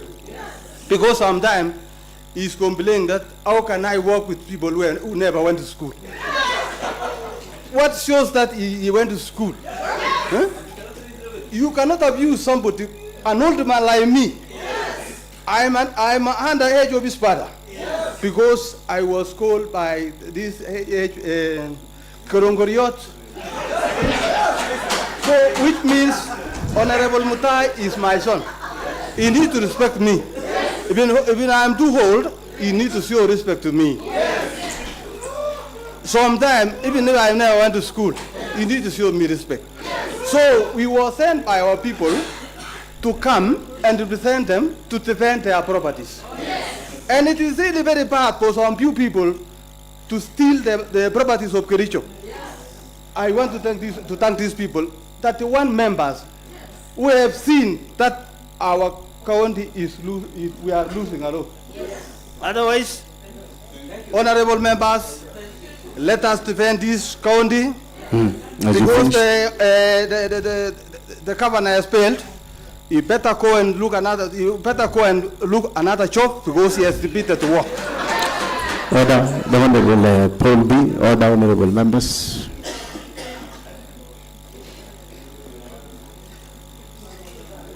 Thank you very much, Honorable Speaker, for allowing me to speak on behalf of voters of Kapsaus who actually sent me to this assembly on their behalf. The trust, Honorable Speaker, that was bestowed on me and the order of office that I took here to defend and to defend our county in so many ways and to defend our people. That is why I stood firm, and I really want to congratulate the mover of the motion, my good friend, Honorable Rogon, and the seconder. Honorable Speaker, we've come a long journey. That is trying to talk to our good friend, Honorable Dr. Mutai, Governor Kericho County. On a personal note, I've been so close to him. I've taken my time actually to advise him. Having in mind, as was said by Honorable Jeriot Bet, we went to Mombasa some times back 1 year ago, and we were trying to get some way out of, on ways to collect this revenue. We deliberated, we talked, and finally there was no outcome. We came to Nakuru, as was said, and thereafter when we finished the meeting, Honorable Speaker, on a personal note, I did call him again with the sentiments he made, the accusations that bring on the impeachment. I'll cut someone, at his neck. Honorable Speaker, I took my time and I did call him. As I stand here today, I'm not afraid to say Dr. Eric Mutai must go home. He must go home. He must go home because he doesn't take, advices from anybody.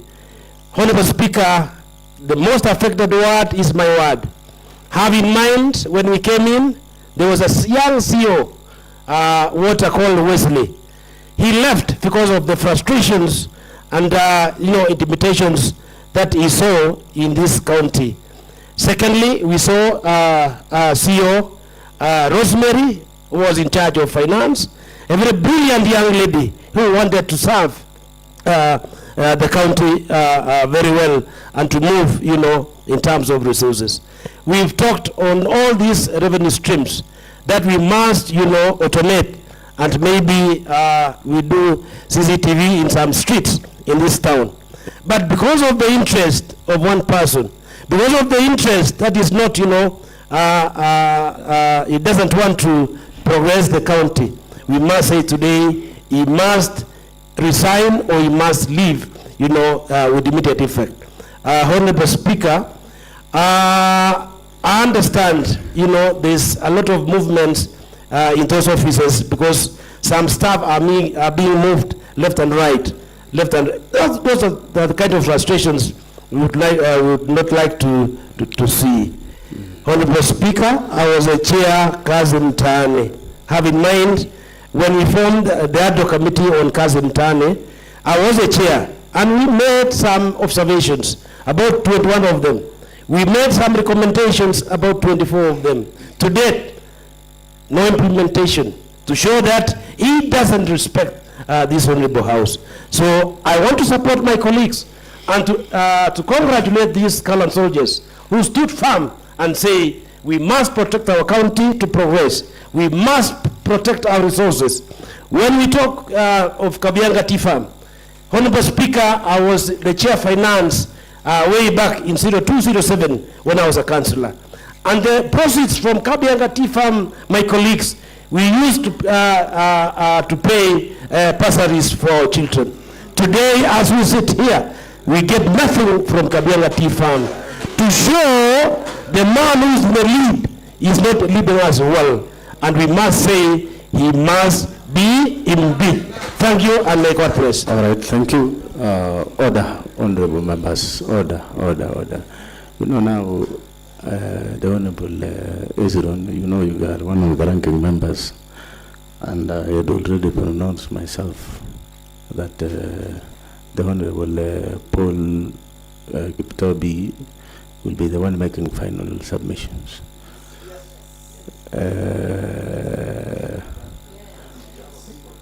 The Honorable Anthony Ruta too has also raised his hand. Honorable members, I'll give you 2 minutes each. 2 minutes each, and let us. Okay, all right. The Honorable Hezron Ngatich, 2 minutes. Thank you, Honorable Speaker. Sir, I'll use only 1 minute, Mr. Speaker. I was trying to sit down, Mr. Speaker, and it came to my mind that, Mr. Speaker, when the history of this county will be written, Mr. Speaker, I must be among in the chapters, Mr. Speaker. And to use this platform, Mr. Speaker, to tell the honorable members, Mr. Speaker, who are present in this honorable house today, Mr. Speaker, that this is a defining moment, Honorable Speaker, where it defines politicians and leaders, Mr. Speaker. The honorable members who are in this house, Mr. Speaker, are leaders, Mr. Speaker. Mr. Speaker, leaders are those people, Mr. Speaker, who do what is right and not what is popular. We are doing the right thing, Mr. Speaker, by saving the Kericho County, Mr. Speaker. Some of the allegations which has been enumerated in that motion, Mr. Speaker, I support 100%, Mr. Speaker. Mr. Speaker, there is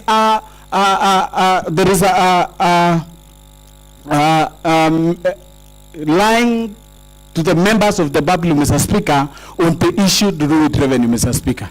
Mr. Speaker, I wish time will allow, Mr. Speaker, so that we dissect, so that the honorable members and the members of the public and members of the fourth state can realize, Mr. Speaker, the lie which has been being told about revenue, Mr. Speaker. That in the last financial year, Mr. Speaker, we collected 841, Mr. Speaker. The actual money which was collected, Mr. Speaker, is 359, Mr. Speaker. Another which was collected on the hospital, Mr. Speaker, is 185, Mr. Speaker. The other FIF is called Facility Improvement Fund. That is not revenue, Mr. Speaker, because those are NHIF rebates and those are the monies which cannot be used on development, Mr. Speaker. So the true position of what we collected, Mr. Speaker, is only 359. And Mr. Speaker, let me inform the Honorable House, Mr. Speaker, out of the 359 million which was collected, Mr. Speaker, were it not for the multinational who gave us a check of 105 million for land rate, Mr. Speaker, we will have collected merely 100 something, Mr. Speaker. So this county, Mr. Speaker, is in docs, Mr. Speaker, because they have disregarded the laws and the regulation which we have passed in this house, Mr. Speaker. The valuation role is capable of collecting 1.2 million to this county, Mr. Speaker. But what is happening, Mr. Speaker? They have disregarded the valuation role. And Mr. Speaker, some of the witnesses which we call, because we were in the revenue committee, Mr. Speaker, there is one lady, Mr. Speaker, who is almost exiting service. I don't want to name her specifically, Mr. Speaker, but he confessed in this floor, Honorable House, Mr. Speaker, that, Mr. Speaker, she has served and she has only 2 years to exit service. But what she has seen in the last 2 years under this administration, Mr. Speaker, she was pissed off, Mr. Speaker, because she said whatever we collected and recorded in the ground, Mr. Speaker, is different from what has been recorded here, Mr. Speaker. That shows, Mr. Speaker, how this county has gone to dogs, Mr. Speaker. Mr. Speaker, for us to save this county, Mr. Speaker, we have to raise up rise to occasion, Mr. Speaker, and ensure this motion passes, Mr. Speaker. Mr. Speaker, I'm an engineer by profession, Mr. Speaker, and I'm a mathematician, Mr. Speaker. And the mathematics, and there is one thing which has been a very difficult maths to be handled by all mathematicians, Mr. Speaker. Mr. Speaker, if you give a single person here to count 1 billion shilling, he will count it in a simple manner, Mr. Speaker. But when you give a single person to count 100 votes, he cannot, Mr. Speaker. This is the same as now as being in this quagmire. Because, Mr. Speaker, we are even unable to do for class 4 mathematics to define what is a third, what is 2/3, Mr. Speaker. Mr. Speaker, and Mr. Speaker, I have a high regards to the Deputy Speaker of this House, Mr. Speaker. Because every now and in time when he sits there, Mr. Speaker, he normally used to say, Mr. Speaker, we need to have 16 members to form a third, which forms the quorum of this House, Mr. Speaker. If 16 members forms a third, Mr. Speaker, what makes what is 2/3 now? It's simple mathematics which doesn't need a calculator, Mr. Speaker. You just say 47, you lay 16, you get 31. Number 2, Mr. Speaker, we are dealing with human beings. We are not dealing with ceilings and cents, Mr. Speaker. Even if we go to the fraction way, let's say a third, 1/3 over 47, it is 15.66. So because it is beyond 5, we round out to the nearest digit, that form 16. That is why we have our quorum at 16, Mr. Speaker. Mr. Speaker, 2/3 of 47 makes 31.33, Mr. Speaker.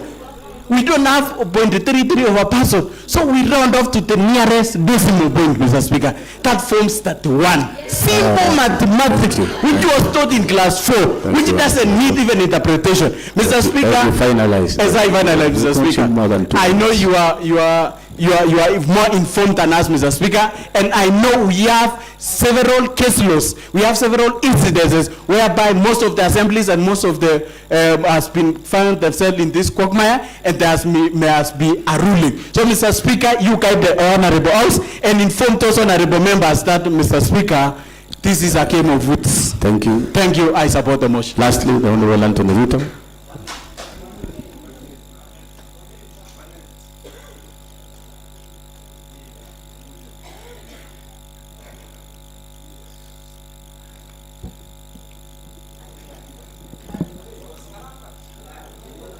I thank you, Honorable Speaker, sir, for giving me this opportunity so that I may also support this very important motion. I want to congratulate and applaud the 21 honorable members. 31 honorable members who chose to take a very hard decision. Honorable members, honorable speaker, sir, a good leader shows the way and walks the way. And it comes a time when a good leader has to make hard decisions. It is at this particular time where we are required to make hard decisions. I want to congratulate you for taking those hard decisions to end status quo in Kericho County. It is common sense that Kericho County is among 47 counties in Kenya. But it is among those ones that are endowed with a lot of resources. It is very unfortunate.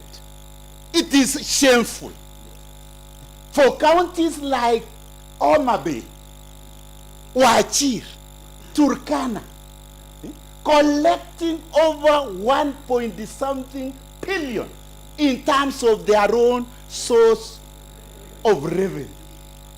Kericho is doing at 300, 200. Very unfortunate. Very unfortunate. Honorable Speaker, sir, I was a teacher for a long time. And when a school performs poorly, the head teacher takes the responsibility. When an institution performs poorly, it is the head teacher that takes the responsibility. Kericho County is performing poorly. The person who is supposed to take responsibility is the governor, Dr. Eric Mutai. Honorable Speaker, sir, for instance, in Kipkelion, we have 30 acres of coffee. Before the inception of devolved units, it was under Kipkelion Town Council. We used to collect 5 million and above. As we are speaking now, we are not even getting 1 million in that coffee farm. If, in simple mathematics, 1 acre has 30 bushes. 1,000. 30 times 1,000 is 30,000. Averagely, you can be able to get 5 kilos. Let us say 5 per tree. 30,000 times 5. 150 kilos. 150,000 kilos. Multiplied by even 100 shillings per kilo. 15 million. We should be getting 15 million in coffee farm in Kipkelion. But as we are speaking now, we are getting 1 million. That is shameful. So we want to say, Honorable Speaker, sir, without mixing our words, Governor Mutai has to take responsibility. So I stand on behalf of the people of Kipkelion that Governor Mutai should carry his own cross. And I want to make this one clearly, Honorable Speaker, sir, and loudly. We want our people back there at home to understand that when we don't collect revenue, meaning that we will not be able to carry out programs and projects back there in our wards.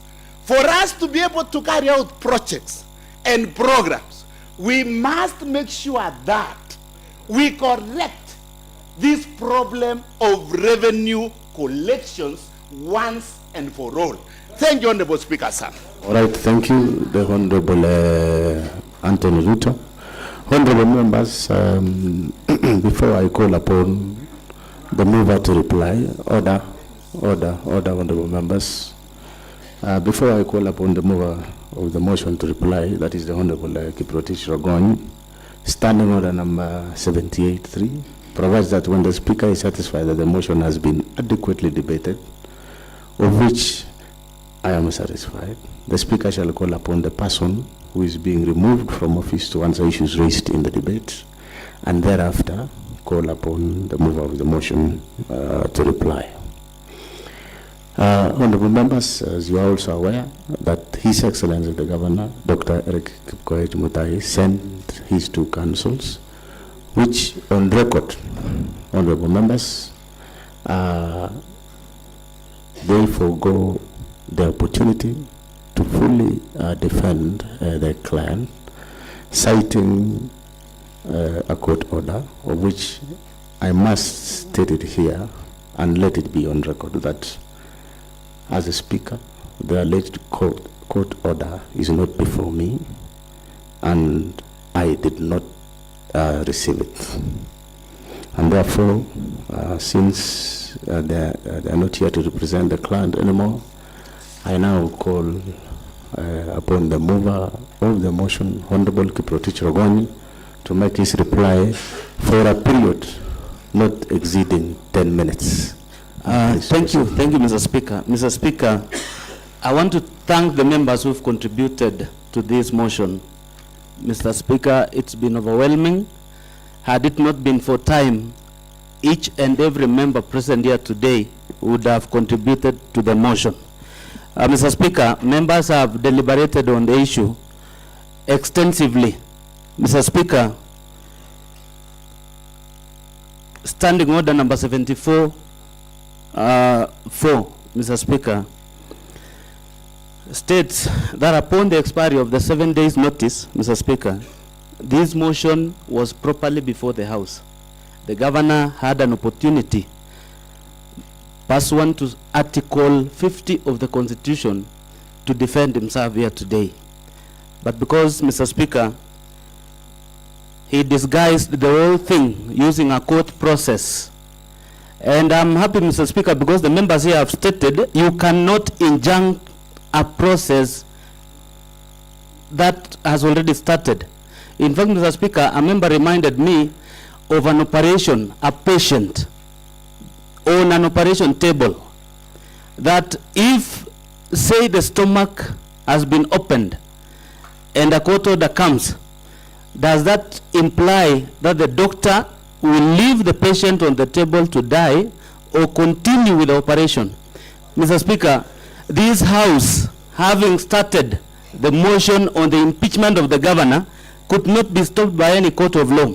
And by any chance, Mr. Speaker, we gave a notice 7 days ago. The Governor had an opportunity to use every other means if you wanted to be heard.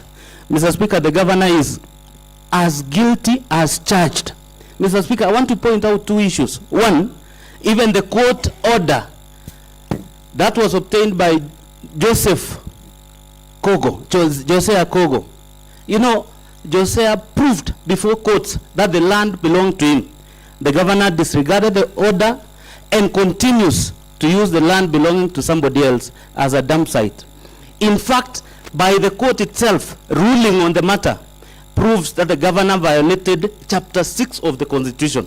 Mr. Speaker, the case of Alice Bett being nominated to replace Gideon Mutai as a county attorney. Mr. Speaker, again, the courts, in fact, adjudged the Governor. And that means the Governor is guilty and he ought not to be holding office as we speak. Mr. Speaker, why would you go to court to obtain an order to stop this House, you know, stating rightfully that you violated Chapter 6 of the Constitution? Mr. Speaker, this Governor, after this, and I want to beseech the members, when the voting comes, let us vote to impeach this Governor. He has no place in this county. Mr. Speaker, I want to give you 3 issues. Number 1, Article 1 of the Constitution, the sovereign power of it belongs to the people of Kenya. And the same power is exercised both ways. 1, directly by the people, or indirectly by the people elected to represent those people. Mr. Speaker, we sat as a house, given the mandate by the people, to ensure their issues are heard and determined. Mr. Speaker, any member who absconded this session today should be, called to order. Such individuals, wherever they are coming from, ought not to be holding those offices. Because 1, they had an opportunity to argue their case before this house. But unfortunately, they stayed away. Mr. Speaker, Article 2 of the Constitution, the supremacy of this Constitution, it binds everyone, all the state officers and state organs. Mr. Speaker, the governor is bound by the same Constitution. Unfortunately, he has gone an extra mile and disobeyed the same Constitution. Mr. Speaker, this governor should, stands impeached. And lastly, Mr. Speaker, Article 3 of the Constitution, the defense of this Constitution. We have that opportunity to defend the Constitution. That is the guiding principle in this country, Mr. Speaker. Now, where we have a governor who's violated every single article of the Constitution, he shouldn't be allowed to continue governing this county. Lastly, Mr. Speaker, in Kable Lartet ward, my neighboring ward, there is a nurse who retired. The facility was closed for 3 months because there is no staff hired because of lack of revenues. Mr. Speaker, the people had to demonstrate for the Department of Health to go and pick one of the nurses in one of the facilities. Mr. Speaker, my ward, we have a sub-county hospital called Sigawet. I went there one night, and there is a nurse who covered both the outpatient department and the inpatient, that is the wards. Mr. Speaker, these staffs are overwhelmed. Go to district hospital here, people complain for lack of service delivery because we do not have the personnel. And the personnel is hired by the county if we had revenues. This governor, Mr. Speaker, ensured that all the money is meant for this county is stolen for us not to get the service that people ought to get. As we speak, Mr. Speaker, I have a facility in my ward called Koilsir Dispensary. I know of a facility in Soliat ward which is ready for commissioning, but there is no staff. In Cheboin ward, we have the same facility, but without staff. Anytime we go to to those places, people keep on asking, why has the facility not been opened? And our answer is because we do not have staff. Raya do not understand who is supposed to get them that staff to run the facility. Mr. Speaker, this governor failed this county. This governor, when he came on board, he majored on non-issues and minored on serious issues. Mr. Speaker, I want to implore on this house, let us impeach this governor. He has to get out of this county for us to have this county back on track. For us to have the ECD teachers hired, this governor must go. For us to have our facilities, having the requisite number of personnel to run those facilities, this governor has to go. For us to have the instructors in all our various VTCs getting that proper remuneration, Dr. Mutai has to go. Mr. Speaker, I thank you for the opportunity, and I implore on the members, when the voting time comes, let us vote to impeach Dr. Mutai. Thank you, Mr. Speaker. All right, thank you, the Honorable Kiprotich Chagon, for replying to the special motion. And honorable members, pass one now to the provisions of Standing Order number 64-2. I shall rise to put the question, which is that the Assembly resolves to impeach the governor under Article 181 of the Constitution, Section 33 of the County Government Act, and Standing Order number 74 of Kericho County Assembly Standing Orders, all the grounds as moved in the special motion by Honorable Kiprotich Rogoñ, citing A, gross violation of the Constitution and other laws, B, abuse of office, and 3, gross misconduct as tabled before this House. Will as many as are of that similar opinion say aye? Aye. Will as many as are of that contrary opinion say nay? And the ayes have it. Order, honorable members. Honorable members, this, as you are all aware, and I want to make some ruling. Honorable members of this House, this morning we received a list of the members that have resolved that they shall not participate or will not attend this morning session.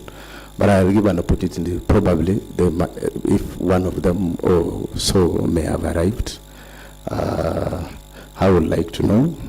And before then, I would just like to highlight that pursuant to Standing Order number 83, the voting will be done through roll call voting, where honorable members will be called in alphabetical order, and when so called, a member will declare from where he or she sits that either I vote aye, that is yes, or I vote nay, that is no, or I abstain. This is the only way we shall ascertain as to whether the threshold for impeachment in terms of numbers are required by Standing Order and County Government Act is met. As the division bell is being run by Sergeant at Arms, I will request the members of the ayes and the nay side to each nominate a teller and forward their names to the clerk at the table. And I now therefore, before then, I'll request also that since we have the 16 members who have signed, I have two lists here, honorable members, 16 members who have appended their signatures against the impeachment, and I have 31 members who have also appended their signatures in support of this impeachment of Dr. Eric K. Mutai. And I therefore, if you may take side so that I can get to see clearly as we vote. Do you take those sides? And then, order, honorable members. As you nominate the teller for the ayes side. Who is the nominee for the honorable Eric B? Clerk, you can you note that. And secondly, is the nay side. We have one. I have seen in my left should be the nay side, and there's none. Okay, on my right, sorry. On my right, sorry. On my right is the nay side, and on the left is the aye side. I now order and therefore call upon the Sergeant at Arms to ring the division bell for a period not exceeding 10 minutes. The bell must be rung. Those are procedures. Procedures must be followed. The bell must be rung for a period not exceeding 10 minutes. Honorable members, let me inform you that when the bell is being rung, they thereafter lock the door, and we shall draw the bar after the completion of period not exceeding 10 minutes. And then at that period or at this period, honorable members, you are not allowed to go outside or leave the chambers until when we finalize.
Honorable members, I think since I had read in my communication as we wait for the bell to, because it's procedural that the bell must be rung for a period not exceeding 10 minutes.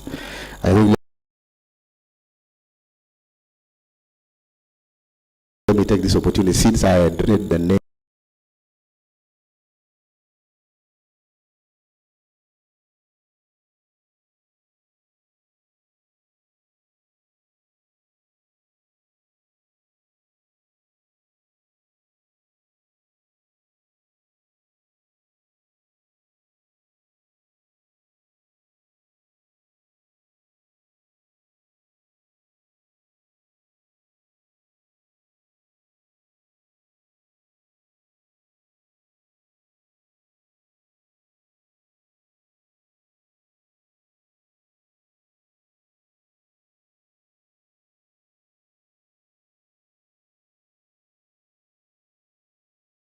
For those who have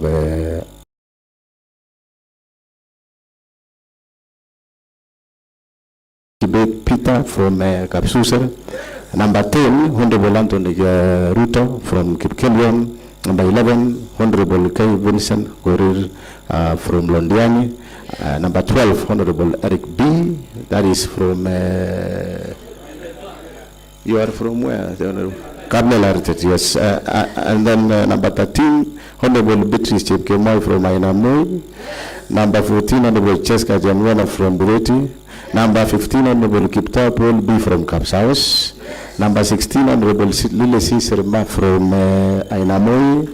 Number 17, Honorable Francis Terrer from Jebuin Ward. And number 18, the Honorable David Maritin from Chepseon. 19, the Honorable Gladys Seabet from Seoin Shigawet. Number 20, the Honorable Richard Langat, that is from Kedawa Kinawil. And we have number 21, the Honorable Julia Siele from Waldai. Number 22, the Honorable Evelyn Jogwawan from Chepseon. Number 23, the Honorable Moses Rotich from Tendano Sorobet. Number 24, the Honorable Vincent Kimyatich Koske from Chilchila. And number 25 is the Honorable Gilbert Ngatich from Kisiara. And number 26, the Honorable Dora Keino from Chipseon. Number 27 is the Honorable Masi Kikono from Tendano. Tendano Soget, Londian. Tendano Soget, okay. And number 28 is the Honorable Edina Tanui from Waldai. And 29 is the Honorable Monica Chelangat from Caps House. And number 30 is the Honorable Albert Kipkoich, that is from Soliat, who was the seconder.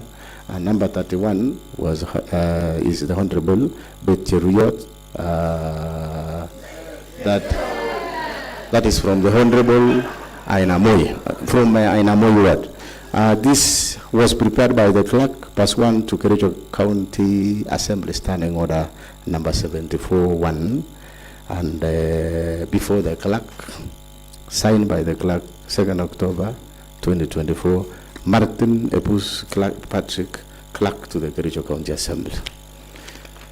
I don't know whether 10 minutes is over.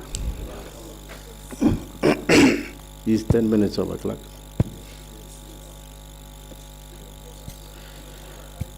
The opposite side are not. Clerk, do we have anyone from the opposite side?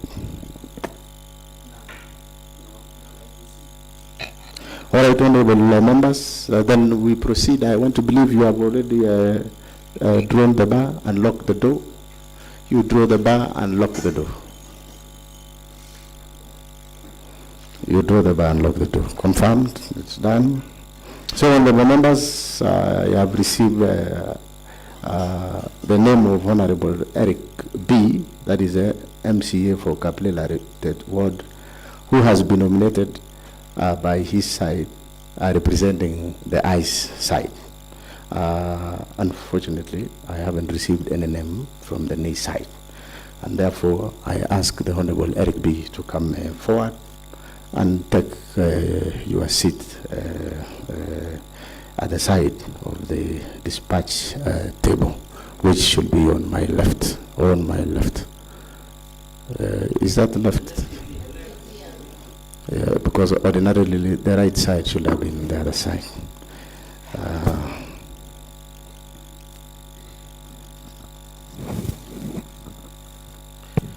Honorable members, we shall now commence our voting, and our clerk shall take the votes. Clerk to take roll call and confirm the results with both tellers and other clerks. Number one is Honorable Cheriot Bet.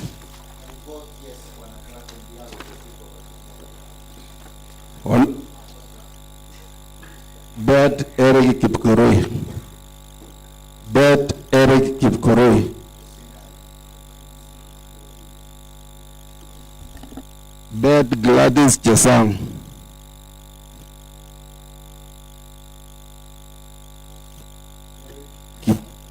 I vote yes. I vote yes. B. Victor.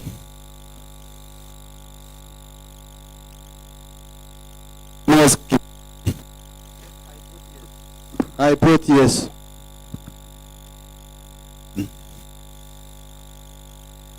Chebwagen Evelyn. Chelangat Ma. I strongly vote yes. Chepkurui Edina Tame. I vote yes. Chepnieno Gabriela. Chepkemoi Beatrice. Chepnieno. I strongly vote yes. Chepnieno Jessica.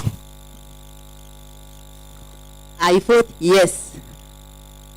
Chepkurui Davina. Cheriot Martin Kiplangat. Chirchir Paul Kibegon. Isaac Matkei. Kigonyo Masi Njere. Yes. Keino Kemgetich Dara. I vote yes. Kemoi Peter Kibet.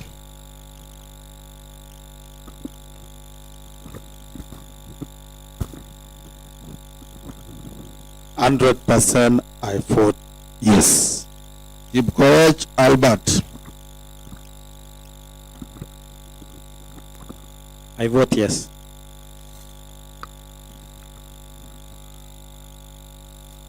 Kipnieno Hezron. I vote yes.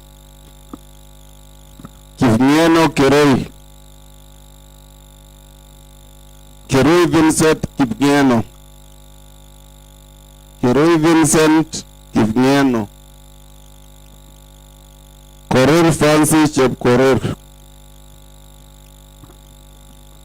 On behalf of the good women of Kericho County, I vote yes. Korir Vincent Kipkorir. On behalf of the people of Londiani, I vote yes. Kifrotich Rogon. On behalf of the great people of Sigawit, I vote yes. Korir Matthew Kipkorir.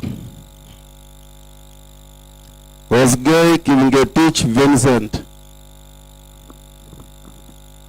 On behalf of Kericho County Youths, I pick yes. Osgay Simon. Langat Chepkoech Winnie. Langat Irene Chebet. I vote yes. Langat Richard Cheriot. On behalf of the people, the great people of Kedawa Kimugul, I vote yes. Maritim David Kipkorir. Seriously, yes. Midday Anita Cherono. The Honorable Maritim, you say either you vote, there is no seriously. So you repeat again, please. Kind. Okay, thank you, Mr. Speaker. 100% yes. I vote yes, 100% and seriously. Are you affected by the 1 minute? I will proceed, clerk. Midday Anita Cherono. Mutai Dominic Kipkurei. Mutai Philip Kipniano. On behalf of the great people of Kipchimchim, I honestly vote yes. Ngetich Gilbert Kiprop. I vote yes. Opile Noela Omolo. Rono Philip. On behalf of the people of Kamashan, I vote yes. Rotich Moses Cheriot. Order, clerk. You said order? Oh yeah, that's okay. Proceed.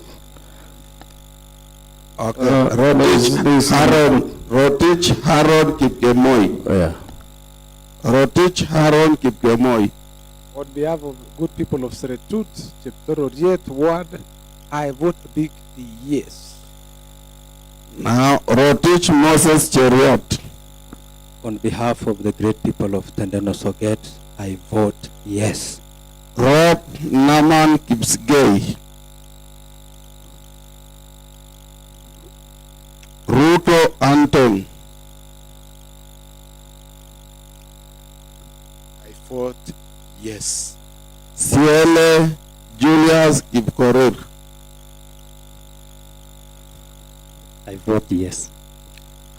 Sirma Lily Chepkemoi. On behalf of Kericho Women, especially market, I vote yes. Terer Francis Kiplangat. I vote yes.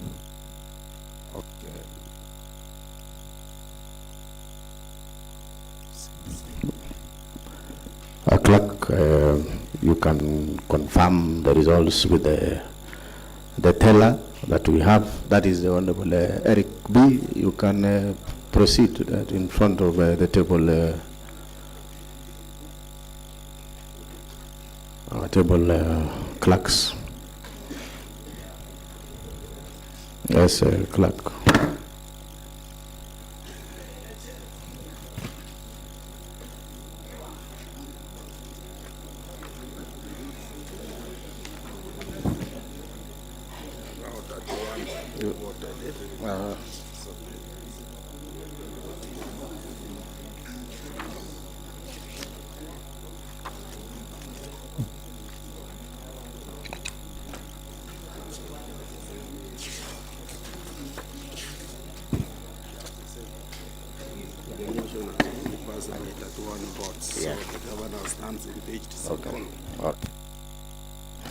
Honorable members from honorable members, honorable members from our records, honorable members submitted to me by the clerk, confirmed by the teller, the Honorable Eric B, that the total votes of 31 has been confirmed for the ayes side, But however, honorable members, if none has voted, I still present this opportunity if anyone in the House probably that I have not seen. And from the look of things, there is none. So there being none, honorable members, it now appears to me that all members who are present and who wish to vote have done so. I now direct the clerk again to read out the results. Please, as per our standing orders. Clerk reads out the results as per the standing orders. So you confirm, yes, you read, you say, proceed.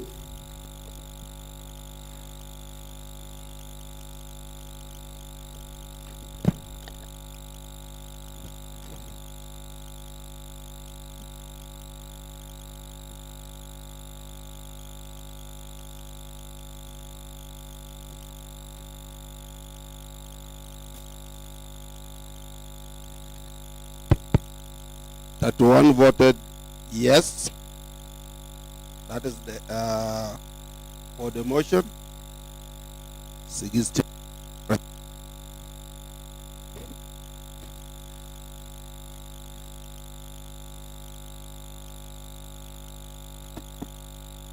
Honorable members, I now, before I declare the result, I want to address the question that has been raised not only by the legal counsels representing the governor, as well as also the honorable members who have contributed in the floor of the House. Honorable members, this being a question that has a threshold of a resolution of 2/3 of the members to pass, and considering that the 2/3 of the membership of this House is 31.33, that is 31.33, I have deliberately struggled to understand the implications of the decimal points 33, knowing very well no human being is to be treated incomplete. I have allowed myself to be guided by the decision of Honorable Justice Manani in the case of Michael Justin Nkadunda versus County Assembly of Tana River and 4 others. That was Constitutional Petition 006 of 2021, which was filed in 2022, KEE LRC 1605, KLR dated 29 July of 2022, in which the Honorable Judge, when confronted with a similar question in a similar scenario, held as follows. In effect, the ad hoc select committee, I quote, in effect, the ad hoc select committee must comprise of at least 1/3 of the total membership of the first respondent for it to be compliant with the first respondent's SOs. The parties are in agreement that the first respondent had, at the time of the matters giving rise to the course of action in this case, a total of 23 members of the County Assembly. It is also common ground that mathematically 1/3 of this membership is about 7.6, that is 7.6 persons. And as a natural person cannot be fragmented into a fraction, the logical thing will be to round off the decimal 6 to the nearest round number. I still quote, in terms of matters rounding off, the standard practice is that when there is need to round off, one rounds off to the nearest number. In this case, the nearest number to 7.6 is 8 and not 7.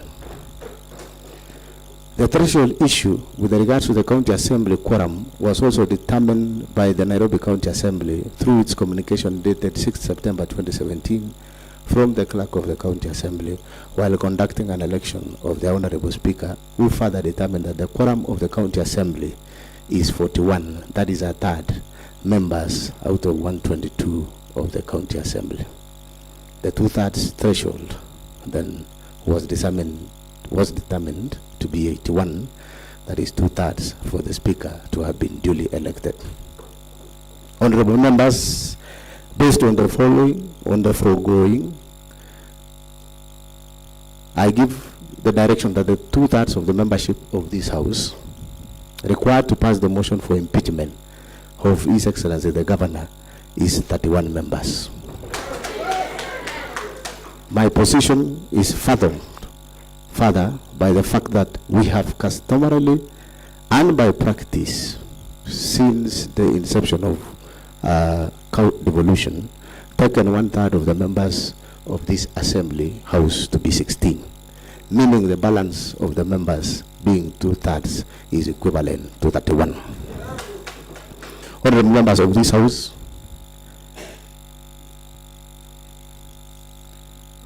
I have pronounced myself on that matter, and therefore declares that the motion seeking the removal of impeachment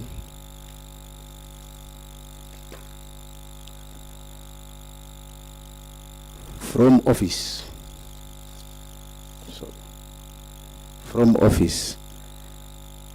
of the governor for Kericho County, Honorable Dr. Eric Kipkoech Mutai, by impeachment has been supported by 2/3 of the members of the County Assembly of Kericho. I therefore declare that the motion is passed and the governor, Dr. Eric Kipkoech Mutai, stands impeached by the County Assembly.